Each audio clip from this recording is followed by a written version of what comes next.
All right, ladies and gentlemen, we are live, jumping on a Monday night here on the REMINGTOM podcast, and hopefully we have a no IT technical difficulties issue live stream tonight. I don't know who collapsed worse at the end of the season, Chad. Hey, yo, San Antonio or IT? Because we've had a couple of technical difficulty situations the last couple of nights.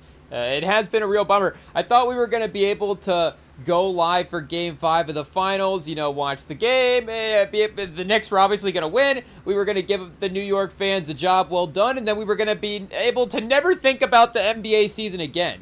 But you know what, Chad? The good Lord has different plans, and we're now doing 3 or 4 straight live streams of reacting to the Knicks and giving them props for their championship run. So not only have we again not been able to just end the season talk for the regular season for the NBA, we've also just had to constantly go back and relive this finals in the last game and the last couple of moments here, and go back and, like we're celebrate the New York championship run. But since it has been a couple days, I guess, of us trying to jump on and get a live stream to go here, I guess the schedule is changing. So, I mean, if we just missed it in the news cycle, oh, chat, that was so long ago. Like we're saying, Saturday, the New York Knicks won the championship on Saturday. Like, obviously, again, news moves so quickly that so much stuff has happened. We don't care about that anymore. World Cup stuff, we react, but I think we still gotta give the team their props, obviously. Celebrate the end of the NBA season as well, too. But we do also have the World Cup on in the background. We got a good match here, 1-1 so far. Iran versus New Zealand, chat. So, it seems like it's pretty locked in so far for the competitiveness. I can't say that we've had a ton of the games thrown on in the background so far, but I guess we've been trying our best. And I'm trying to think how many have been tied up. Hey, maybe soccer's just not gonna have that a lot as well too, but. Like we said, we've been trying over here to at least maybe get a little bit of the soccer, knowledge, soccer information by osmosis, pause, and just watch some of the games and see what's happening. But as we continue to keep an eye on it, we might still need a few more days of World Cup game before we really start to, have opinions and stuff on what's going on. I don't know if we'll get there for this World Cup. We'll have to see. I guess maybe by the very, very end of it. I'm sure as the field narrows and as there's more, as there's less to focus on, then it'll be, the focus will increase at that point. But, I mean, speaking of, like we're saying, the NBA Finals, we still haven't even got a chance to, celebrate, congratulate, end the season here after the last game in the, for the season. Of course, New York gets the win on the San Antonio home court. But we were saying in that game when we were trying to go live that, obviously Brunson had been having a great series in that game. Brunson had been having the best series that anybody had been having in the series itself. Of course, Finals MVP favorite, all that stuff. But I don't know if he had quite elevated himself into, an all-time performance sort of category as well. And I know we were looking up 40-point finals games in that. I guess we could look that up again. I guess if I'm remembering correctly, was it Jerry West was the leader, and then MJ after that, most 40-point NBA, and then we won finals games, most point game NBA games in NBA finals history. LeBron up there as well too. Yeah, Jerry West, LeBron, MJ, Shaq, and Elgin Baylor. So either Google AI is giving us, I guess there's more than 5, right? Because, it's not just like it has 4 and then nobody else has any. I think Steph has to have 40 in a finals game at least. And I guess we, Jimmy Butler, all the guys that have lost as well too. So yeah, there's a bunch of other ones there. Most 40-point finals games, players with most 40-point finals games in history, players with most 40-point games in finals. I guess we'll see what StatMuse has to say here, see what they got. Giannis has 3. Devin Booker 2, Rick Barry 3, Kyrie, Wade with 2, Curry with 2, Mikan with 2, and then Brunson with 1 as well too. So the 40-point finals games club, 25 guys. Hey, I guess maybe a little bit more than that unlock 2 times the data. I guess we don't know if, there's 50 players in the NBA that have had finals games here. Can we do a fun, weird sort? I wouldn't be surprised, though, if there was only 25. I guess, obviously, our guy Duncan. We have to think about Duncan. Duncan scored 40 points in a finals game, right? So he has to be on the list. Is he on the list here? I guess, wait, they had it sorted by number of games. Let's see. Oh, Iverson with 1 as well, too. Jokic, Middleton, Mayo, Russell Westbrook, Jalen Williams, James Worthy. I guess Magic. Is Magic on the list here? Because Magic had 40 points in that game that he played the center in. Okay, so Magic is definitely on the list as well, too. I guess Kobe would have to be on the list, right? Rest in peace. Did Kobe ever have 40 in a finals game, though? Hey, yo. Because obviously he was playing with Shaq, there's those early years, the entire playoffs, but then the finals themselves that the Lakers were in without Shaq, because he made 3 in a row without Shaq, right? Rest in peace to, the legend. But he made 3 in a row twice, so I guess he kind of, in some ways, obviously had the MJ correlation there as well, too. Let's see if we're remembering that correctly, because they played Boston twice and then Orlando once, right? They split with Boston and then got Orlando, if I'm not mistaken. Or Cleveland got Boston in the East, and then Orlando got Cleveland that year is maybe the order of events. I'm not certain, but yeah, I don't know if I can't necessarily recall Kobe getting 40 specifically in any of the later finals. Upper 30s for sure. And Powell was obviously super important. Again, not to say that Kobe wasn't capable of getting 40 or anything like that at that point in his career. It's just that I'm not, did he actually log those numbers? And those were a little bit of uglier finals as well, too. Now, of course, again, similar to what we saw here with it getting slower, especially in the Game 5.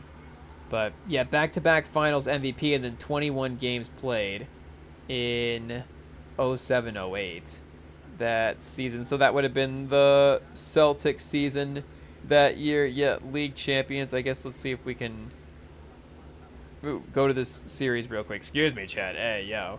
And get some Kobe numbers. Again, rest in peace. I guess we have leaders here, so this is an easy way to tell. Garnett with the highest point performance in this series with 38.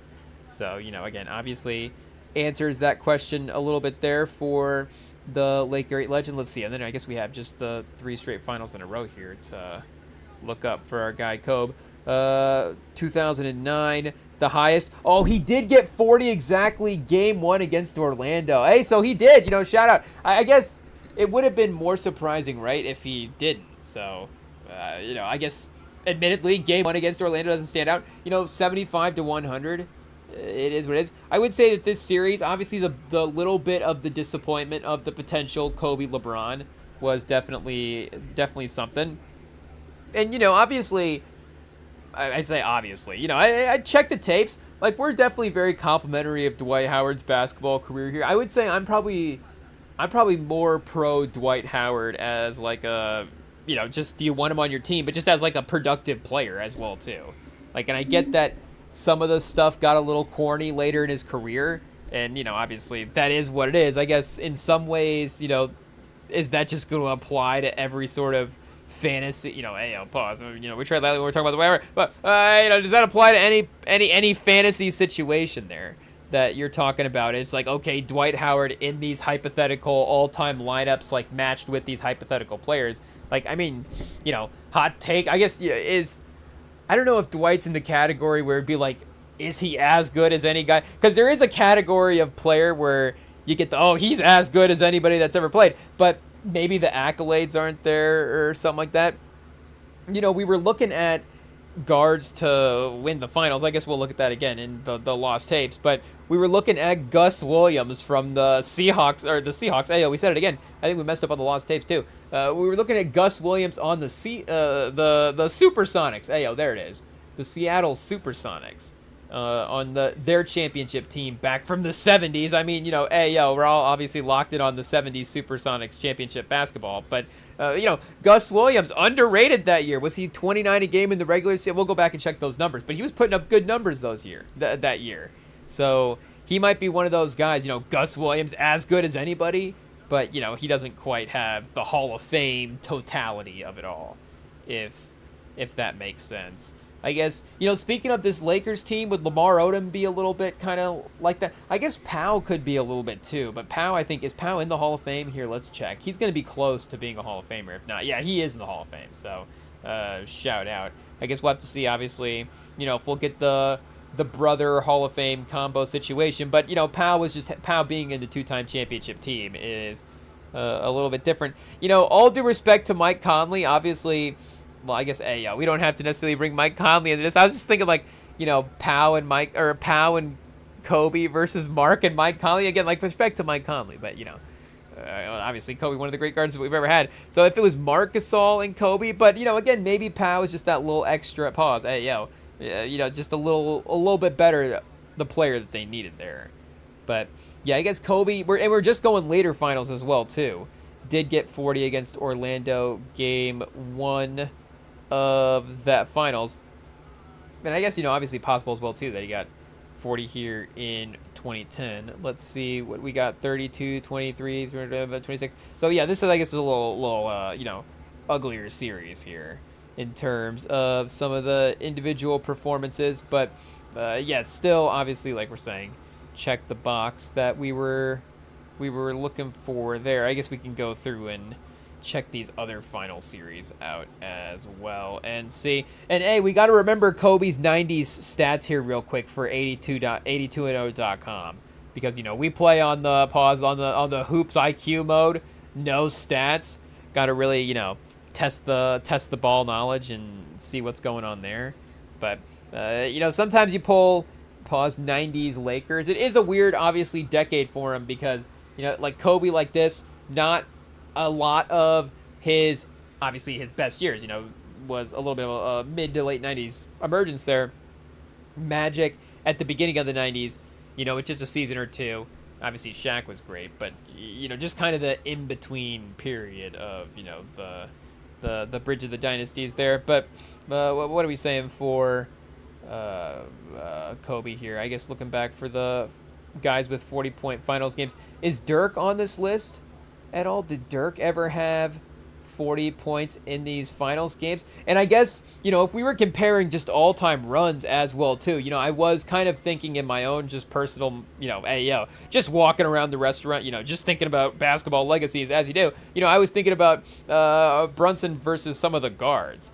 But I guess if we were just talking about some of the great all-time runs that guys have had individually for seasons as well, too, I'm thinking as I'm saying this, I'm thinking of some of the one-off seasons that we've had as well. Brunson's only going to win one title. That's not what I'm saying, but that's just what I'm thinking in context right now with what Brunson has. Just the one. Again, or the one. I guess you can't say just the one because the next season hasn't happened. But I guess that would imply that he could have gotten one before this. I guess possibly as well.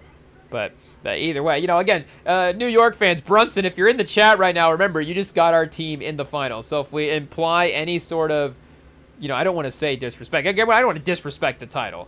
But if maybe we're not hyping it up 100% like we should, just remember, again, our team lost the finals. So, obviously that has to be included. And I always forget that they have Kobe's Oscar on his basketball reference page as well, too. 2018 Oscar. Should they just put Kareem's acting credits on his basketball reference page as well, too? What is he in? I guess is that Airplane? Airplane? Ayo. Is that Airplane that he's in? Because OJ's in The Naked Gun. Ayo. It is what it is. And I just had Nope on the other day as well, too. Obviously, shout out Jordan Peele. Jordan Peele, if you're in the chat right now, call in. I will talk about Nope. Hot take. What a good movie. But spoiler alert for the movie. I guess this is not a spoiler alert.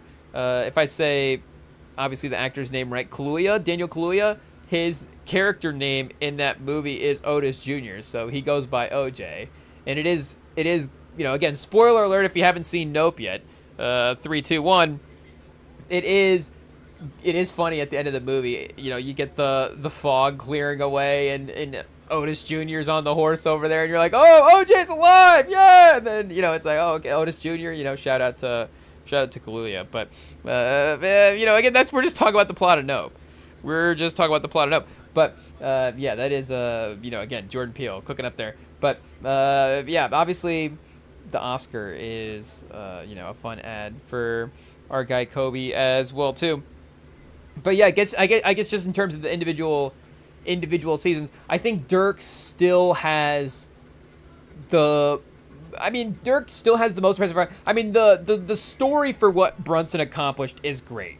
Like, you can't obviously take away from the whole narrative of him sacrificing the contract stuff that he did. And again, like we were saying in the last live stream, and again, as a salty Spurs fan, Brunson, is he really sacrificing, the contract? He's still doing pretty good. But in terms of, again, obviously the NBA value of it all, obviously Brunson is giving up a paycheck that he could, definitely be earning, and obviously just proved he's worthy of it just as much as anybody in the league, if not, more so as well too. And we need to continue. I need to continue in a list of, in my mind, to make track now of who are the guys that have led teams to titles in this era, because we are now really in this crossover period. I know we've obviously just been, obviously every year going further and further in this direction where the Steph, LeBron, Durant combo, becomes a little less impactful every year just in terms of that title picture.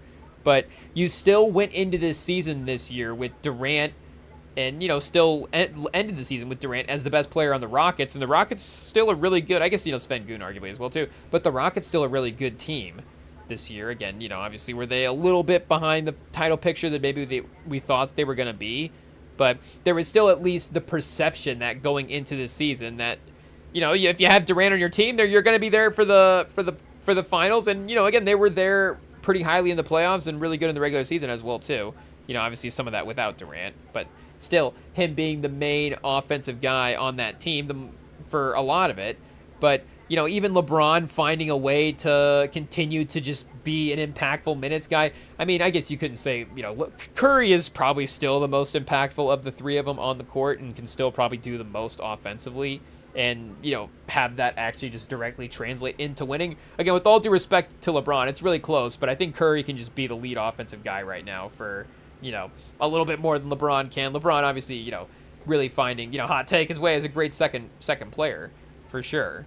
But, again, I think they're really now after this season, like we're saying, just being viewed in a different light. Hey, we're talking about LeBron as a great second player. And there are still nights where, even in this playoffs, it seems like, is LeBron still a top 10 player in the league? But obviously, again, the hierarchy has just changed. Like now Brunson's a name that would have emerged over those guys. And maybe Brunson's now emerged over Steph as well, too, as a guard in the league. I know Shea is a little bit different because, he's a little bit more of a true two guard. Obviously, Curry's kind of a hybrid shooting guard or a hybrid point guard shooting guard scenario. I guess Shea is in some ways as well too, but again, Shea's more of a true two guard who plays point in some ways, and Shea is a really, really good playmaker as well too. So I don't want to underrate him and say he's not. I guess I'm not going to say Shea's not a point guard. Shea can definitely, be a 7-8 assist a game guy if he really, really wanted to, for a season.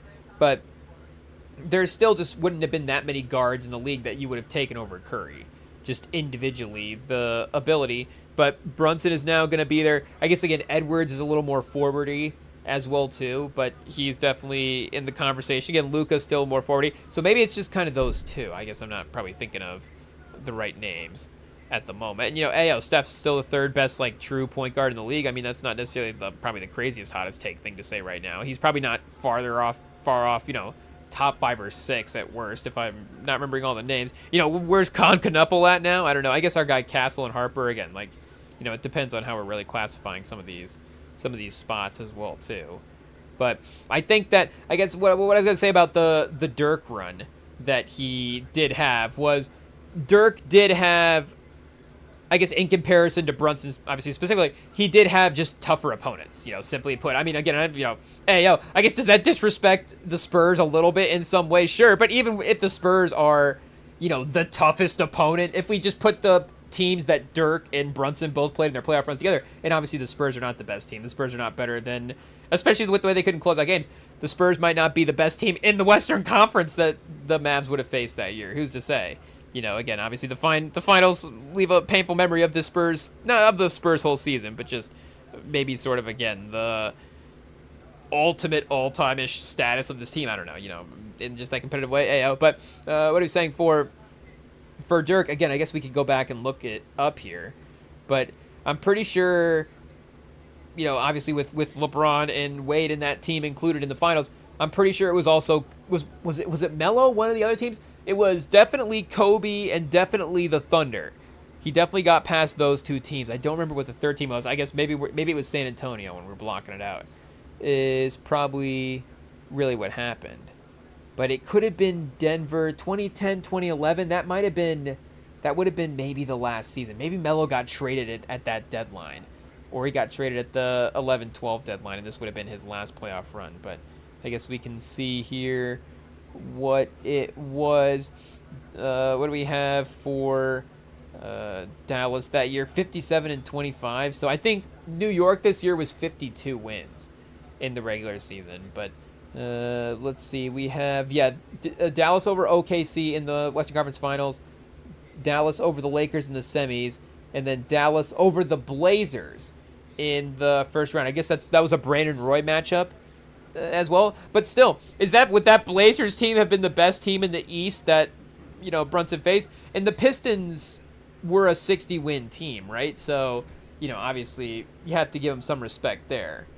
But, still at this point, and maybe it's a little unfair to some of the guys in the East right now just because they're a little unproven as well, just overall big picture.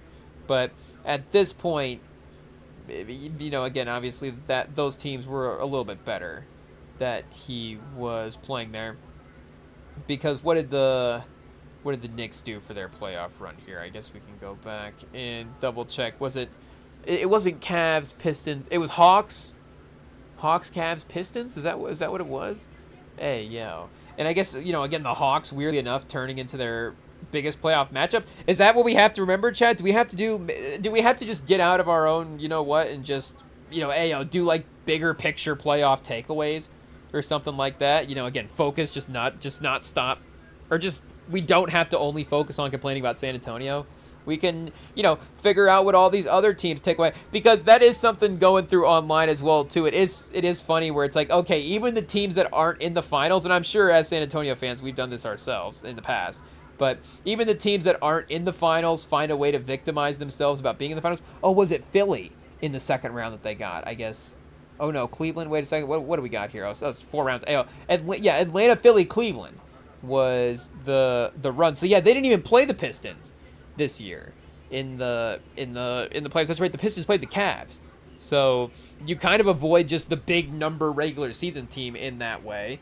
And, again, respect to Donovan Mitchell, respect to James Harden. They've been great for the course of their career. Obviously, James Harden, great legacy guy. Donovan Mitchell, one of the great playoff scorers, but they're just not an intimidating team for this playoff run. Philly, at their best, was Maxey is going to have to score 40 every night to really keep up if they want, because Embiid's probably not going to play enough, and, Edgecombe's a rookie. I guess the Spurs were obviously relying on Dylan Harper, but he's, is it fair to say he's a little more polished than VJ's game at this point? But also, probably in general, it's just a little unfair to rely so much on rookies in a finals run.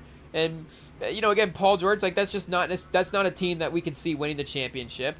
And Atlanta is maybe, like we're saying, that look ahead team for next year. Like, that is pretty impressive that they were able to get 2 close wins against New York. And that is pretty crazy as well too, that the 3 games that New York lost here, lost to San Antonio by 4 and then lost to Atlanta by a combined 2 points.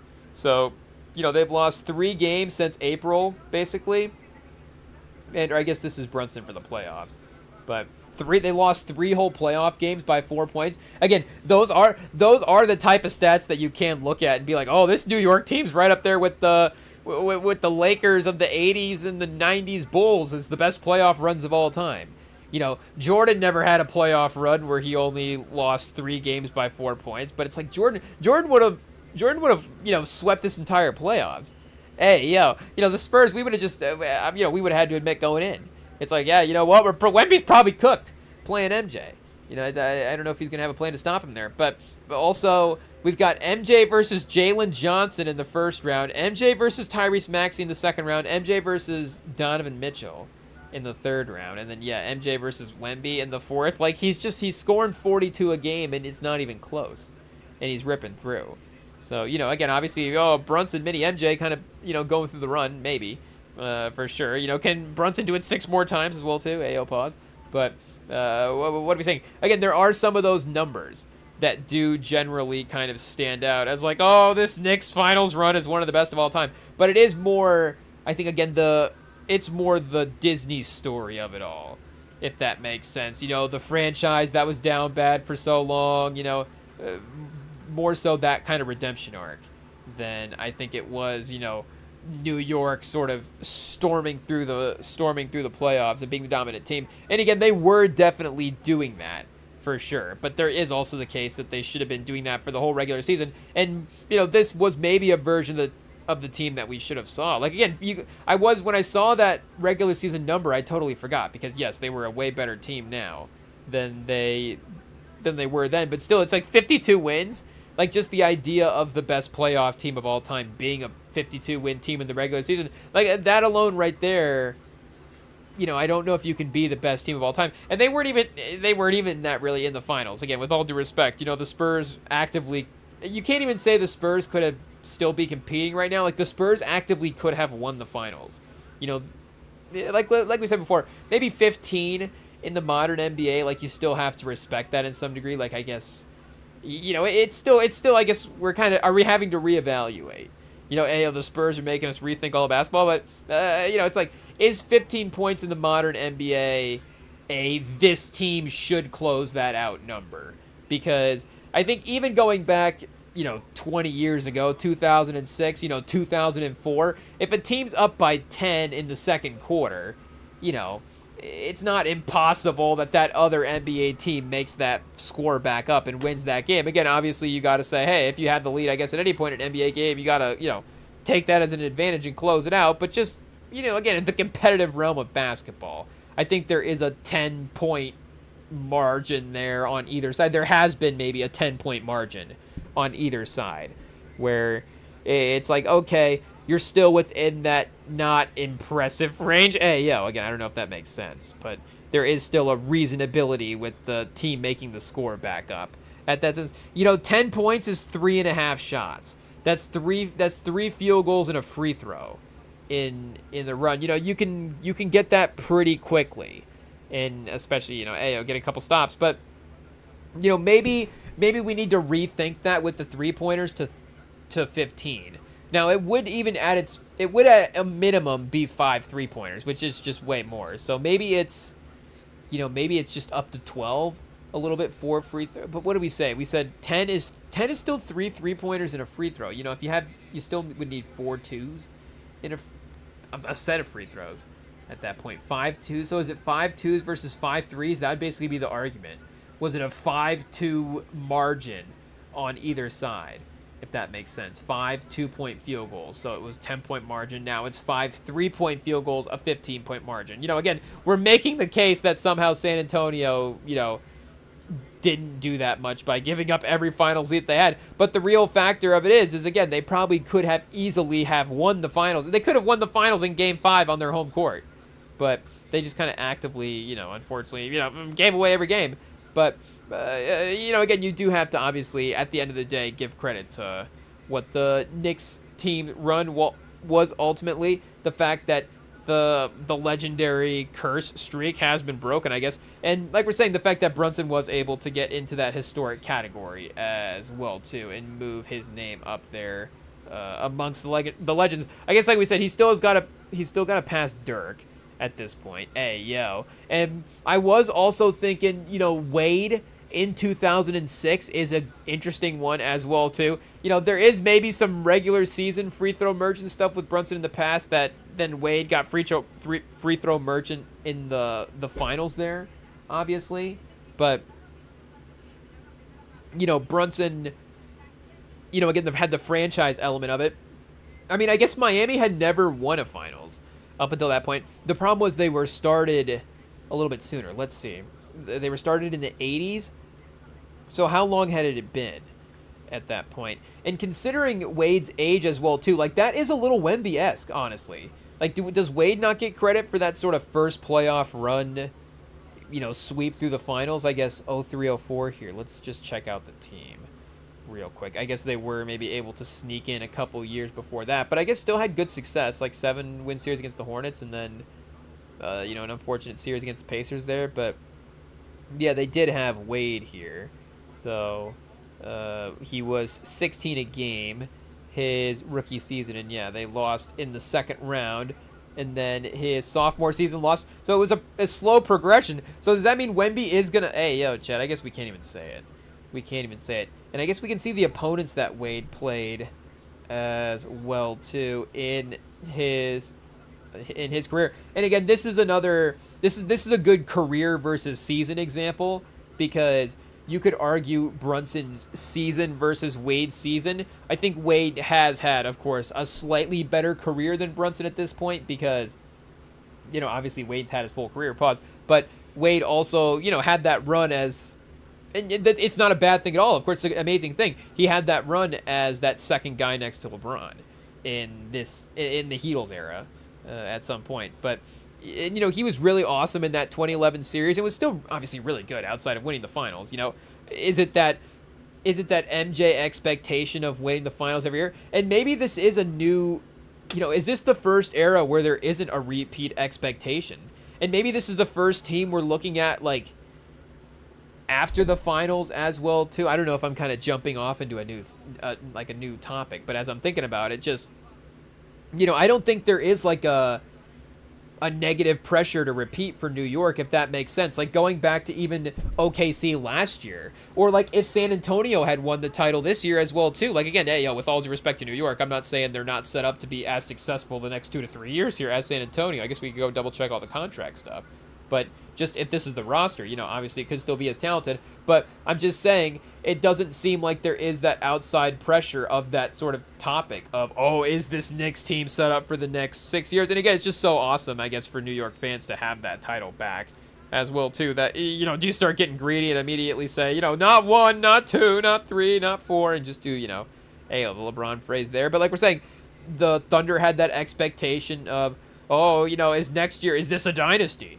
Is this the start of the dynasty? If the Spurs just making the finals and going through the Western Conference in their first season, it's like, is Wemby ever going to lose a title ever again? Is the league ever going to be the same? It's like, don't watch basketball for the 2020s because Wemby's just going to be in the finals. Like, I don't know, was that a magazine title somewhere? So they would have had that pressure.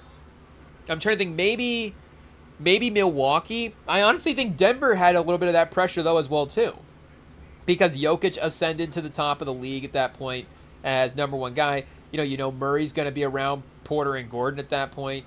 It's like, this is the core for forever. This team's going to be awesome. It's like, is Jokic going to go on a run here? Is Jokic ever going to look back? Is Jokic going to just win 3 titles in a row? He's already won the MVPs.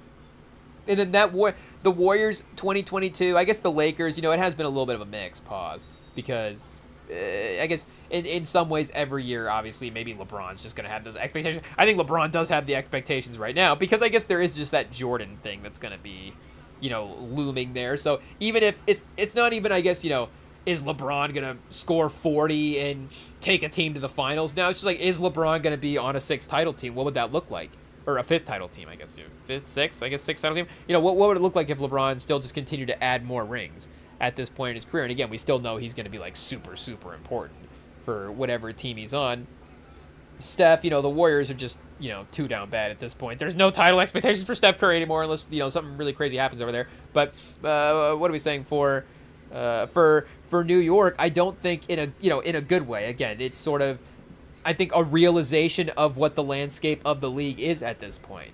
And it's like, even if you have these great young teams, and I think that that's just NBA history, not even just the fact that the salary caps are what they are. Again, that's a whole nother topic we could go into here for San Antonio about, the get back title as well too. We might have to look at that here, but I guess for again, just to give Wade his credit, like Wade has, I think, had, obviously a better, more complete career at this point than Brunson has, but Brunson could be pacing that way for sure, and bringing the New York franchise a title, like we're saying, is definitely a major thing. Again, I don't want to discredit Brunson's game, but like we're saying, Simmons, our guy Simmons, I actually just saw a short as well too. Let me see. Should we watch it here real quick? Because I just saw it while we were waiting for our Wi-Fi to reboot, while we were trying to fix the technical difficulties that we've been having. He was again our guy, but like we're saying, obviously our guy that we are a fan of is, I guess, what that is short for there. Not like, our guy and friend and, colleague, Bill Simmons. But he was saying Brunson was top 50 of all time. What's saying? He did something that a bunch of great guards were never able to do. So I guess, the case would be like, obviously, Wade never going to New York, all the different things. But, again, obviously, Brunson would still have to get an immense amount of credit for bringing this franchise back in the way that he did. So, like we're saying, it becomes a basketball achievement case versus a basketball on the court case. Now, I'm not going to do the thing here where I'm going to sit here and say, Brunson's not as good as the guy, because that's literally the entire career, as the entire conversation that Brunson's had his entire career is being underrated on the court and then going out there and just constantly proving that he is the best. But, again, I'm just asking versus like Dwayne Wade. Like, again, against some other all-time guys. Like, I'm just asking the question. Like, are we still saying that on the court, Brunson's better than a guy like Wade? I mean, again, there always is the era, just the era is moving forward and the guy's getting better that way. That happens as well, too. So, Miami was formed in 88, 89. So, I guess they didn't have the 50-year title drought. But if Miami was formed in the 70s, would they have had a 50-year title drought? Probably. I don't know, though. They get Pat Riley with, I guess, in 10 years of starting the franchise. And, obviously, Pat Riley has been making the playoffs his entire career, is at least able to, have a competent run here at the end of the 90s and into the 2000s. Then you get Wade. And, of course, he's able to lift you to a title, the Heatles, and they've still been able to at least maintain that success. So they haven't really bottomed out the way that New York has. And again, they've been in a couple finals. They obviously won the finals with LeBron and Wade. And speaking of Wade, I guess, and I guess, maybe that is interesting as well too, because I guess Wade could maybe have gone to New York with the Heatles there. I don't know. We'd have to go back and see all the dynamics of that, because it could have been, I think, Wade, or it could have been Braun, Melo, and Bosh in New York. So I don't know if it was a one or the other. Is it LeBron and Bosh have to go play with Wade or Melo? And I think they wanted Melo in Miami instead of Bosh, or did they want Melo with Chris Bosh and just have all four guys there? I mean, they probably would have made that work if they could have, for sure. But Melo re-upped on his contract early, and then they couldn't sign him in free agency, and the combo of that was apparently off the table at that point. Which is, again, I want to say why maybe they went and recruited Chris Bosh the way that they did. But yeah, I mean, Miami won three titles there in 10 years, so you're not going to say that Miami's as down bad of a franchise overall as New York was. But going into the first Wade title, again, it obviously wasn't like the number one franchise in league history at that point, and that was a great run as well too. Let's go back and again check the teams out that he was going up against. The Bulls, obviously a different era for the Bulls. The Nets, I guess, would that have been at the end of the Jason Kidd run in the Pistons? So maybe he does get a little bit of an easier, easy Eastern Conference as well too. The only person to ever have a legit run through the Western Conference is Tim Duncan, and that's it. But he was 27 a game in the series. I mean, obviously cooking. You had Vince Carter. You still had Kidd. Vince Carter 30 a game. Chat. We might have to go back and throw on some of these games. See if we can get some reruns here. Jason Kidd 16, 7 rebounds and 9 assists. Richard Jefferson scoring 20 a game. Richard Jefferson 56 a game. 56 a game. Wilt Richard Jefferson 56% from the field. And 57% from 3. So that he was 8 for 14 from 3 in 5 games. But still, the percentages were definitely cooking there. So Miami, they got him in 5. Oh, I guess these weren't even close games, chat. Vince Carter's putting up some garbage time points. He had 43. Maybe we throw in game 3. Game 3 and 4 they were kind of close, and I guess Game 5 was a 1-point game as well too. But again, that is that I guess is where Wade and Brunson would have major similarities. Obviously, is there a trend in great all-time guards? They're just great at the end of fourth quarters, but it's like, hey, you know what? Maybe sometimes the simple drawn line conclusion through all of the same players is the result. And you go, oh, is that just too simple? You just look at a player and go, oh, well, he plays really well at the end of the fourth quarters. It's like, yeah, it is really simple. That's what the game, fourth quarter is where you win the game. And when especially you're in these finals time and time again, we see it really narrowing down to the one player. So, when you get into a scenario where Brunson is clearly the best player than anybody in the San Antonio team, it doesn't matter if Brunson's better than Wade all the time. It's like, he's playing San Antonio in front of him to win the finals. Like, that's all he needs there.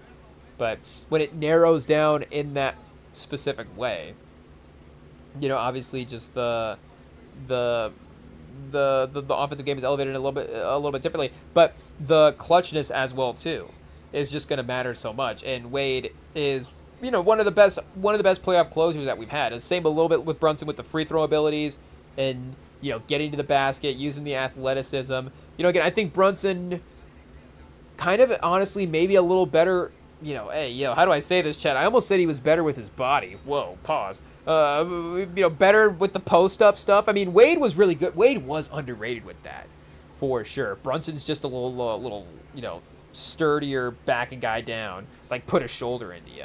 But Wade was maybe a little like crafty, step-through, pivot type of situation.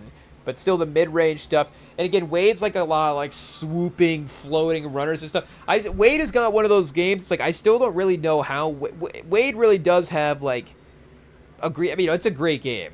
Like I don't know if you can teach anybody how to play like Dwayne Wade, but again, it makes a lot of sense how he played. It's like he's just kind of flying in at the basket, and you don't want to say like flinging shots at the basket. I guess Westbrook is a little like this as well too, but just obviously the athleticism, and it's like you don't really have a shot. But Westbrook, the thing is, Westbrook does have like a defining jump shot.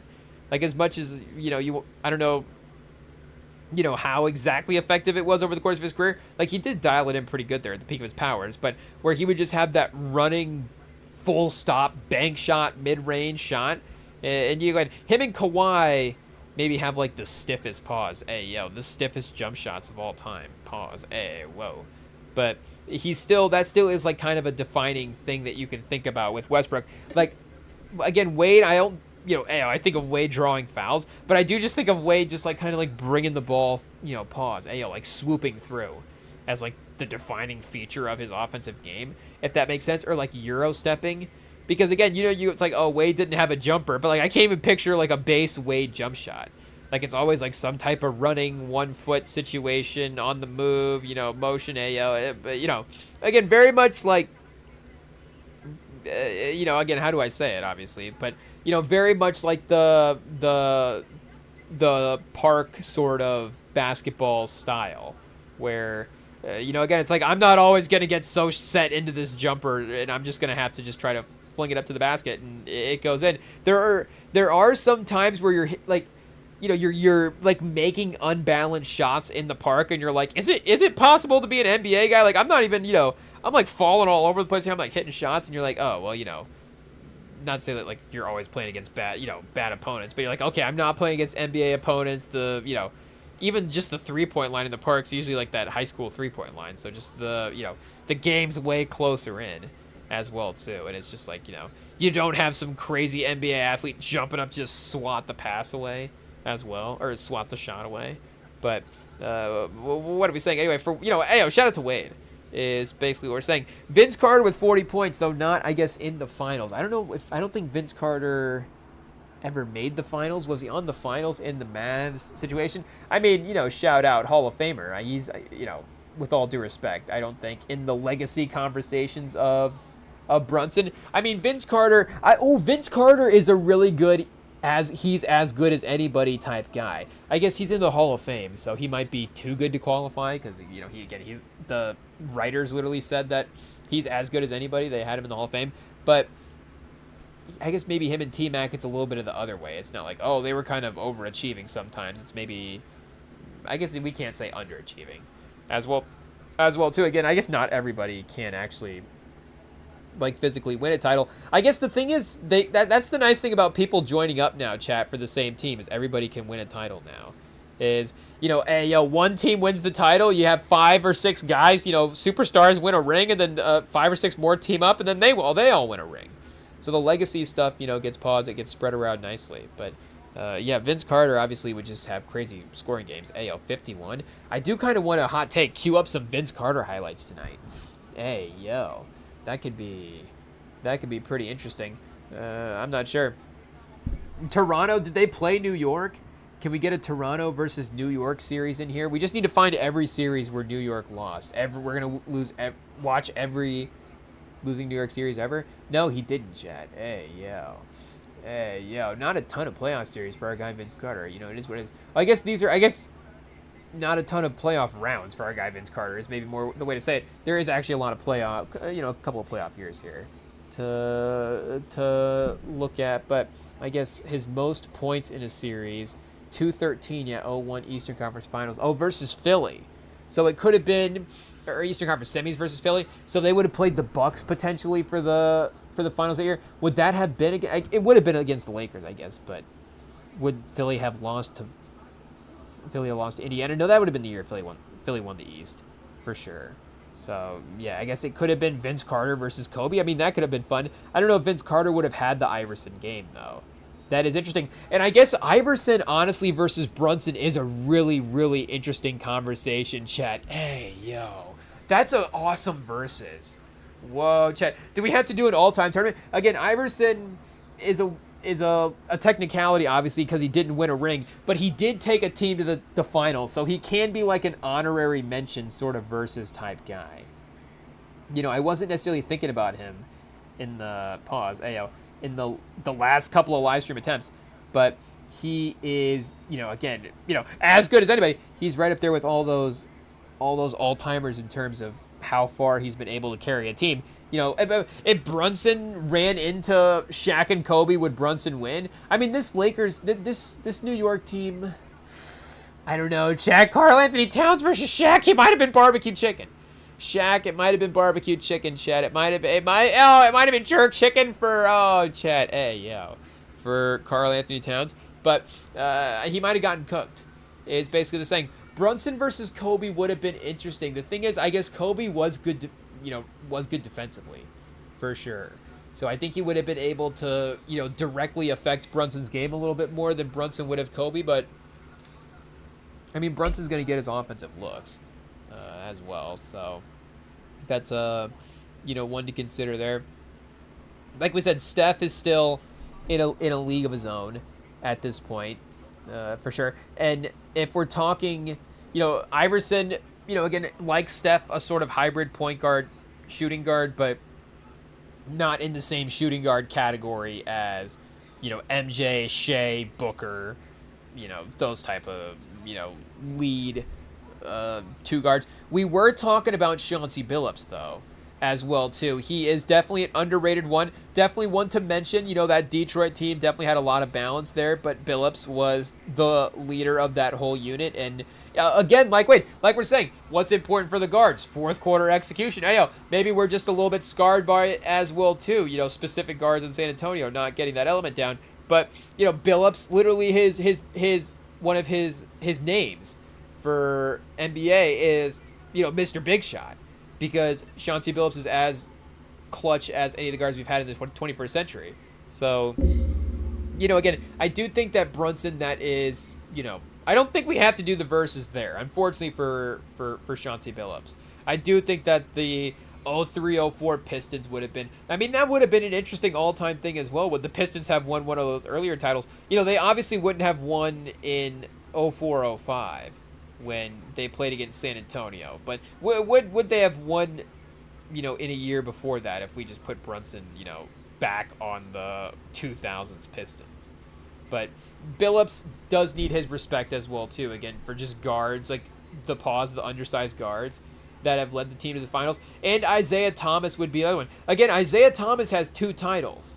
So is one Brunson New York title bringing that team back more impressive than 2 Detroit titles, but I think almost as equally impressive as the Detroit titles. But if we're just having categories as well too of things to compare for Isaiah Thomas and Brunson, AL. I mean, obviously it's incredible that we're even comparing the names at this point, but Isaiah Thomas and Brunson, chat, ayo, but it's totally legit. But again, speaking of opponents played, like Isaiah Thomas, literally there is a whole book about how the Detroit Pistons built a team, to stop Jordan, but how that team was able to accomplish that. And Isaiah Thomas is a part of that. I mean, that whole Detroit team was, obviously crazy, defensive, active, but Rodman was a major leader in sort of the defensive activity of that team, but I mean, Isaiah Thomas's pestiness and just his, like we're saying, his not quit in some ways on that team was just as important as well too in setting the tone. But I do think the way that he was able to legitimately have leverage over MJ in the playoffs is, the two people to have leverage over MJ, the three people, Isaiah Thomas, the Vegas Mob, and David Stern. I guess recipes to David Stern, but what are we saying? For Isaiah Thomas to be one of the three people to have leverage over MJ and not involving money for Isaiah Thomas will too on the basketball court, he is legitimately the only basketball guard. I guess, Dumars, obviously, again, that whole sort of Detroit team as well from that era, but they're the only team to have legitimate, like we're saying, a basketball one-up on Jordan. I guess we could go back and look and see if Jordan did end up matching the amount of playoff series wins that Detroit had against him, but I'm pretty sure that he did end with a losing record against Isaiah Thomas in the playoffs. I'm just going to throw that out there as a stat like it's real. I don't even know if it is, but it's real right now. So, again, I do think Isaiah would be there. And again, Walt Frazier has two. So is it Walt Frazier's fault that the New York Knicks didn't win the title 50 years before he got there? Again, it is the situation that mattered. And like we were looking that up. Like, they weren't the best team, before, hot take, before they drafted Willis Reed and Walt Frazier. Turns out if you draft two Hall of Famers, that does really upgrade your team. But they were not necessarily like, okay before that. They did have quite the run of 20-point-ish type, or 20 win seasons. So they got Frazier in 67, 68. I want to say that they got Willis Reed in 64, maybe, so a couple seasons obviously before that. And then in Frazier's third playoff run, they're able to actually win the finals, 16 a game. And I think his performance in that series, or just in general in one of the finals, was crazy. They played the Baltimore Bullets in 7, Milwaukee in 5, and then they won against the Lakers in 7. So wait, the Baltimore Bullets, was this against Wes Unseld? Was our guy Elvin Hayes there? Oh, Earl Monroe was there. Yeah, Unseld was there for the team here. Let's see. Monroe, Gus Johnson, I guess. Wes Unseld. I guess young Wes Unseld, pause. So an okay Bullets team, pushing them to 7 is definitely respectable there. Let's see what else we were looking at here. I guess Kareem, 69-70. This may have been right before Kareem, though if Milwaukee's in the playoffs, this may have been his rookie season. I think 69 was his rookie season, honestly. We might say, yes, here we go. He is on the box score. 35, 38, 33, 38, and then 32. I mean, Chet, I mean, obviously Kareem, like we're saying, Wemby got all the way to the finals in his first run, but, Kareem, even in elimination, 37 and 17, 55% from the field. Bob Dandridge, 13 a game, was their next best player. So, again, maybe he needed a little bit more help. But they also had Flynn Robinson, 25% for the field. Josh McLaughlin, 38% for the field. So some of the other guys not showing up a little bit. And then, Kareem ends up winning the title in his second playoff run through the league. So that would obviously be the quickest comparison there to make, would be those two. I mean, as obviously has been done a bunch already.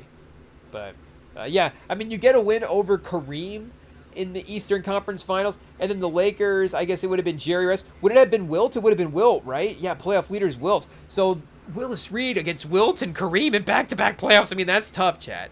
That is some tough stuff by our guy, Willis Reed, for sure. And then also, Frazier doing his part. You're going to have West in the Lakers there. So Frazier versus West. This is another series we might have to go back and watch. We've been talking about Walt Frazier this entire run. We were randomly comparing Walt Frazier to Shea in this playoffs, or going into this playoffs, because like we were saying, I just feel like some of these legend guys get a little too easily passed up on. Again, the young guy over here, being like, let's make sure we remember the old heads. But it's like, maybe we should. We're just going to immediately accelerate everybody past Walt Frazier because Walt Frazier, didn't play in Jordan 4s or whatever. Walt Frazier didn't grow up with a hyperbaric chamber, so Walt Frazier's not as good as Shea. It's like, I don't know if we can just necessarily just draw these, generational conclusions that the basketball players now are just immediately better than the basketball players then. But obviously I do get the baseline argument for the talent evolution across the league. It does make sense. But, and it is there for sure. I'm not saying it's not there. But, again, on an individual player-to-player basis, I don't think it's always true, especially for the best players that we've ever seen in the history of the league. Like, I guess I don't know what kind of theories we're going to go off on now as well, too. I was like, I used to just think, like, okay, Usain Bolt, and one of our favorite athletes of all time. But it's like, fastest guy ever recorded in human history. I guess unless there is something that I'm not thinking about, but that is the point. I guess unless there's something I'm not thinking about. But I used to think that would just be the fact. Like, he's the fastest person ever in human history, so he's the fastest person ever.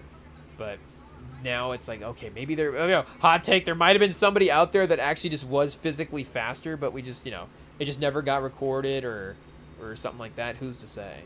But what did that have to do with Willis Reed making the finals run, chat? I don't really know. I guess, like we're saying, the generations of it all. Was there some guy, we got the Odyssey, coming out here. I guess I want to say some guy from the Roman Empire, But, was there some good athlete back in the Roman Empire day? I'm sure there was. Was there some guy that was putting up like a 4.12 40-yard dash time? Like the sub 4.2, chat? Whoa. We haven't seen that in the NFL. Imagine they pull up. I guess, am I going to say a name? What name? I guess, are we going to say Walt? We'll just say Walt since we're shouting out Walt Frazier. They pull up and it's Walt. I guess it's not necessarily Walt. It's not necessarily Walt Frazier's, like, we're not going like, oh, great situation. But, it's some guy named, apparently they named guys named Walt, back then. I don't know exactly when the name started. But, just some guy named Walt who's super fast, from like 1700 BC, and it's like, oh, let's time this guy and just see if he's fast. And it's like, oh, he is. Who's to say? But again, you just, I guess, never know or whatever. Or also, just because he's back then as well too doesn't mean that he's automatically slower than at time. But maybe on a case-to-case basis. Does that make sense, chat? Again, I don't think you necessarily, go to Rem and Sam Pod for Science Corner, but maybe random Sport Theory Corner. Again, we definitely could find the intersection of that there. So it's like, okay, maybe not everybody from this era is just a better athlete from everybody from, or again, that baseline argument not always just is true on the case based on the top stuff, or like a boxing situation or something like that. Like, is Muhammad Ali just gonna lose to like Anthony Joshua because Anthony Joshua is just a modern athlete? It's like, no, probably not. And I guess that's using a little bit of a different example there. But the point is, like, just because Walt Frazier played in the 70s doesn't mean he's automatically worse than Shea. Like, give Walt Frazier a break. Walt Frazier's locking up any of these guys. Like we said, Vince Carter, chat, shut down. He's shutting him down. Shea, shutting him down. I guess Shea would be another all-time guard to compare Brunson as well, too. Guards that win one final so far. I think, is Brunson's run more impressive than Shea's run? It is close. Like, we do have to give Shea his credit for being a, great offensive leader for that team and having, great consistent scoring for the last 2 years. And that obviously carried through over to the finals there for a little bit. But the defense of that team was also really, really good as well, too. I mean, just like this New York team that just won the finals here. But that is one, I guess, in OKC hasn't won they hadn't won a title yet as OKC as well. And I guess in some ways they hadn't had the title. They had the title drought. So how does that work? Is that the first title it's the first title since what, 2007, 2008 when they changed, or maybe it was like 2011 or something like that, 2009. We'll throw out enough years, we'll get it right. But 2010, when they changed over there, I guess that's like first title since then. But realistically, the Sonics haven't won also since the 70s. So a couple years, like we were saying, after the merger, so maybe it would have been more like 47 years instead of 53, since the Sonics have won its title, or the Sonics extended franchise has won a title. Hey, yeah, is that a film property that's starting up soon, the Supersonics extended franchise? But either way, that is pretty close to ending the drought in some ways as well too. Again, they did get closer with Durant and Westbrook. And I don't know, sometimes just having the talent and the possibility of those guys, mentally the other fan bases are like, well, I don't know, you had your chance anyways. But so maybe there's going to be a little bit of that with the Spurs, of course, as well. But I would say that Brunson probably was a little better than Shea. That's a close one, though. That is a close one. Again, I know there's recency bias, so maybe, I don't know if for some, and we're probably overcorrecting the other way as well, too. I would say is the lack of us being caught up in the recency bias because we just lost the finals going to help us out and be reasonable? It's like, it's probably not.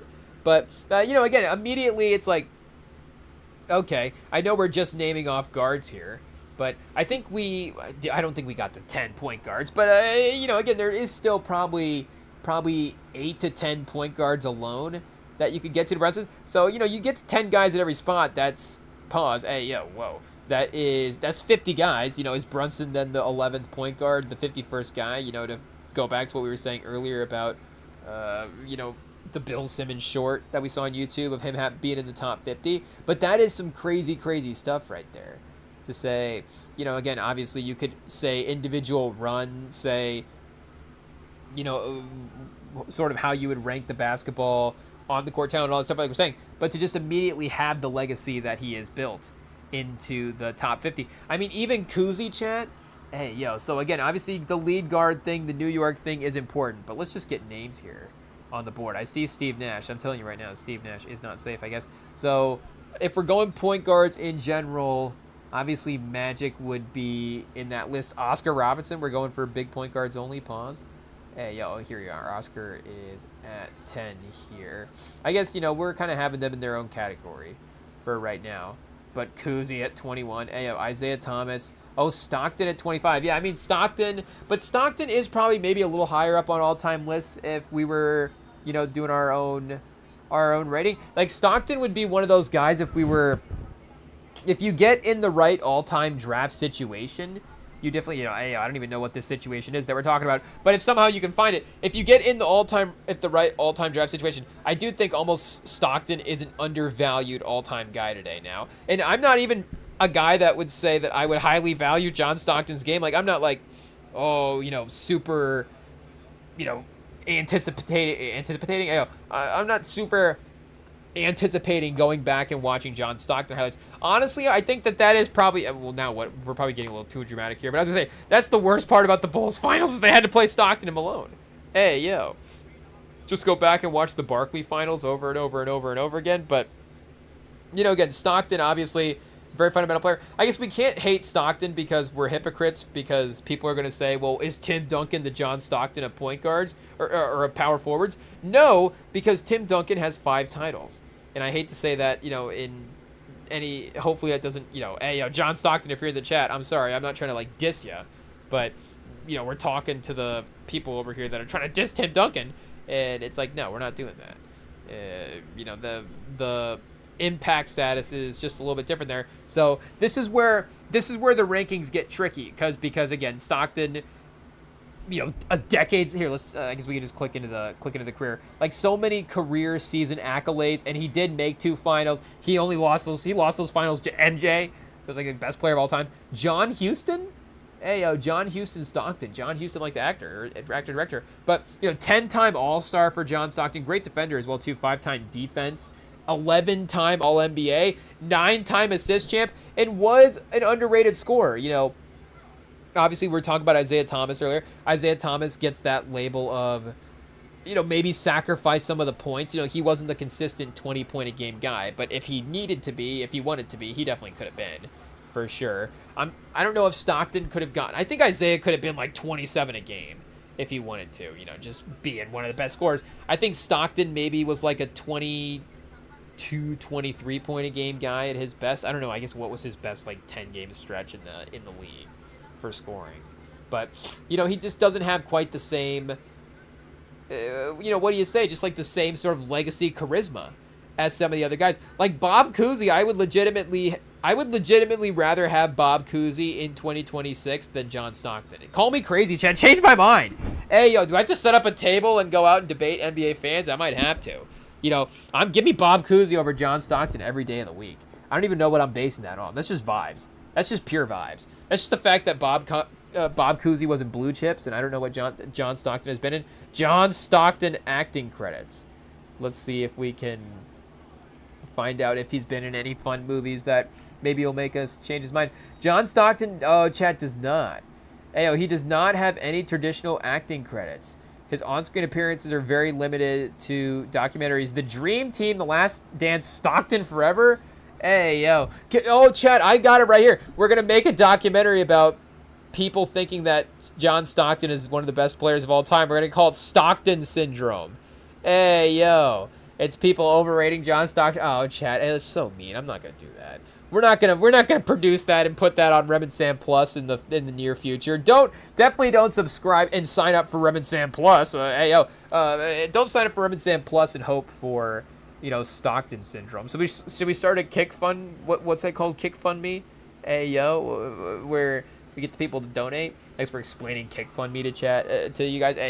But we can get the people kick funding us to get the Stockton Syndrome documentary. I guess is the bit to Stockton Syndrome Stockton himself? Like we maybe make him think the interview is about something. Is that legal? Are we allowed to do that? Are we allowed to make him think this documentary is obviously going to praise the Jazz? And then we go out there and it's like John Stockton. We're ranking every player over John Stockton. He's like, what's this? But, I mean, yes, I would say for me personally, that's actually pretty easy. I give no disrespect. I'm taking Brunson over John Stockton in a fantasy draft situation. I'm taking all these guys over John Stockton. So, again, maybe Bob Cousy is one of the last ones there. But still, over John Stockton, it is one. I'm sorry. I guess we're probably just being too honest in the pod. I'm being a little too strict. John Stockton's one of the best players of all time. I would probably take him first over any NBA player ever. But... again, Iverson over Stockton is interesting because, again, is Iverson, if we're doing like an all-time player draft and it's the best players in NBA history and I'm going to have 5 great guys, like if I'm going to have other scoring pieces and, playmaking centers and have defensive players there, is Iverson going to take some offensive shots away maybe from some guys I want to delegate them to, or do I want to build the team around Iverson versus maybe Stockton has a little bit more versatility and he can play point guard, he can set guys up, but if you need him to take on a little bit more offensive role, he can. Again, that's where the priority sort of, where as a basketball fan, or what do you value there? But, then again, just what the career ends up looking like for a lot of these regular season awards and, how that sort of builds the legacy and the what are we saying, just the, I don't want to say the aura of the player, but there is just that legacy status that you do kind of get with, obviously, all NBA's assume you're a great player, but it kind of goes hand in hand as well too. It's like, you're like a number 1 draft pick. It's like Wemby, it's a little, sometimes the line's just a little bit shorter there sometimes for some guys. But, Steve Nash versus Stockton. Steve Nash is another one. I think Brunson's probably better than the two. And Steve Nash has 2 MVPs. So it's like, well, is Steve Nash better than Brunson? I just, with all due respect, I don't think Steve Nash is doing what Brunson did in this playoff run. He definitely would have been a revolutionary guy for New York. Make no mistake. And it's interesting. I guess Steve Nash would have been a little bit right before Melo took off there. Because, Steve Nash retired in 2014. So, the end of his career is as Melo is having his run in New York there. But if he did go to New York in the 2000s, and take over that team instead of the point guards that they do have, again, he is transforming that offense in a different way. 05, 04, 05. Are we giving them Amari and Joe Johnson? If we just, give them Phoenix roster, then yes, they're, pretty good there. But 04, 05 was like David Lee. Hey, yeah, was he on was he on New York or Golden State at this point? I guess I'm not too certain, but I guess we can kind of hopefully look up and see who was left on the championship roster a couple years later, post PJ Carlissimo and Van Gundy as well, or maybe PJ Carlissimo was still there. I don't know exactly when PJ Carlissimo coached the team. Ayo, we just know he coached the team when Latrell Sprewell was there. Ayo, that's it. But where are they at, Chad? Oh, New York. Here we are. 37 and 45 in 0203. Shannon Anderson, Michael Dulick, Howard Easley, Othello Harrington. Oh, speaking of the Odyssey, Chad, is that an Odyssey character? And then we have Kurt Thomas, Howard Isley, an Isley brother, Chad. Hey, yo. Charlie Ward, Lee Nalen, Travis Knight. Yeah, this team is tough. That team is bad, Chad. I don't even know how they got to 37 games. 0203. That team's a 37-win team, 39 wins the next year. Yeah, Steve Nash would revolutionize the team. Stephon Marbury for 47 games. Allen Houston, Keith Van Horn. I mean, what an improvement. Hey, yo, Tim Thomas and Anthony Hardaway. Just the name value alone. And Nazir Muhammad. And then back to Shannon Anderson as well, too. Again, ultimately 39 wins. Not that much better. 3 coaches later. Hey, yo. 33 and 49. Yeah, and then you go to Marbury, Crawford, Kurt Thomas, Nazir Muhammad. So, yeah, they would have been, yeah, Steve Nash is not winning the MVP. With all due respect, you would have had to have definitely increased the roster. Again, you have Amari there. Like, Amari is a first, like, Amari doesn't get remembered as a first-team All-NBA competitor. Like, is Amari and Towns kind of an interesting comp? But Amari, you know, with all due respect to Towns, like, hey, yo, I guess, see, again, we're just talking about all these guys in NBA history that are better than the Knicks guys that just won the championship. But Amari may have had a little more. And see, again, like, now Towns has actually accomplished more than Amari. So I think Amari is in the Hall of Fame. Like, I haven't even thought about this yet. Again, all these legacy pieces. But is Towns now a Hall of Famer with the title? I mean, you know, I guess like he was awesome for the title. I guess Amari is up for the Hall of Fame, right? Or did he just get announced? Maybe that's what it is. He hasn't been officially introduced yet. He hasn't had the speech. Let's see. Amari, what are we saying here? Hall of Fame is what we're looking for. Officially elected as 2026. So, you know, again, you could say, oh, did Steve Nash, you know, assist Amari Stoudemire right into the Hall of Fame? You know, did Amari Stoudemire dunk Steve Nash into the Hall of Fame? You know, a little bit of both. Hey, yo. I think so. Pause. Because, again, he was obviously a super high draft pick in his own right. Could have easily have been a guy you built the franchise around. What was he? I guess 9th pick in the 02 draft. But he was out of high school, right? I guess, respectfully, out of high schools. Just looking at the basketball reference page is, you know, I guess something that they're making an attempt to point out. But the number 1 overall recruit in the 2002 class as well. Yao Ming, Jay Williams, Mike Dunleavy, Drew Gooden, Nikola Tavishalev, hey, yo, Dewan Wagner, Nene, Chris Wilcox, and then Amari Stoudemire. And, you know, obviously that pairing really worked out as well, too. Imagine Amari and Tracy in Houston, chat. Hey, yo. The Jay Williams career, obviously, you know, that is its own sort of separate what if. And Dunleavy third. Dunleavy is a classic, you know, with all due respect to Dunleavy. Like, how did this guy go third? I guess we'd have to go back and look at the college highlights as well, too. And maybe that is like the Con Knuppel. Was Dunleavy supposed to be Con Knuppel? Because he did turn into a little bit more of, I don't know, Liam McNeely, AO. But maybe like Doug McDermott. Maybe a little bit better than Doug McDermott. I guess he did score 10,000 points. You know, who did Doug McDermott get to 10,000 points? I don't know, 11. I guess 10,000. Yeah, 11,000 points for Mike Dunleavy. Hey, yo, you know, 27,000 minutes, 15 years, but still, definitely very, very productive. You know, more points than Yao Ming, and I think Yao Ming is in the Hall of Fame. But either way, Mike Dunleavy is he a Hall of Famer? He, maybe one of these days. But still, you know, Knuppel is probably a little bit better of a creator than Dunleavy was. Did Dunleavy ever get to 18 a game? He might have.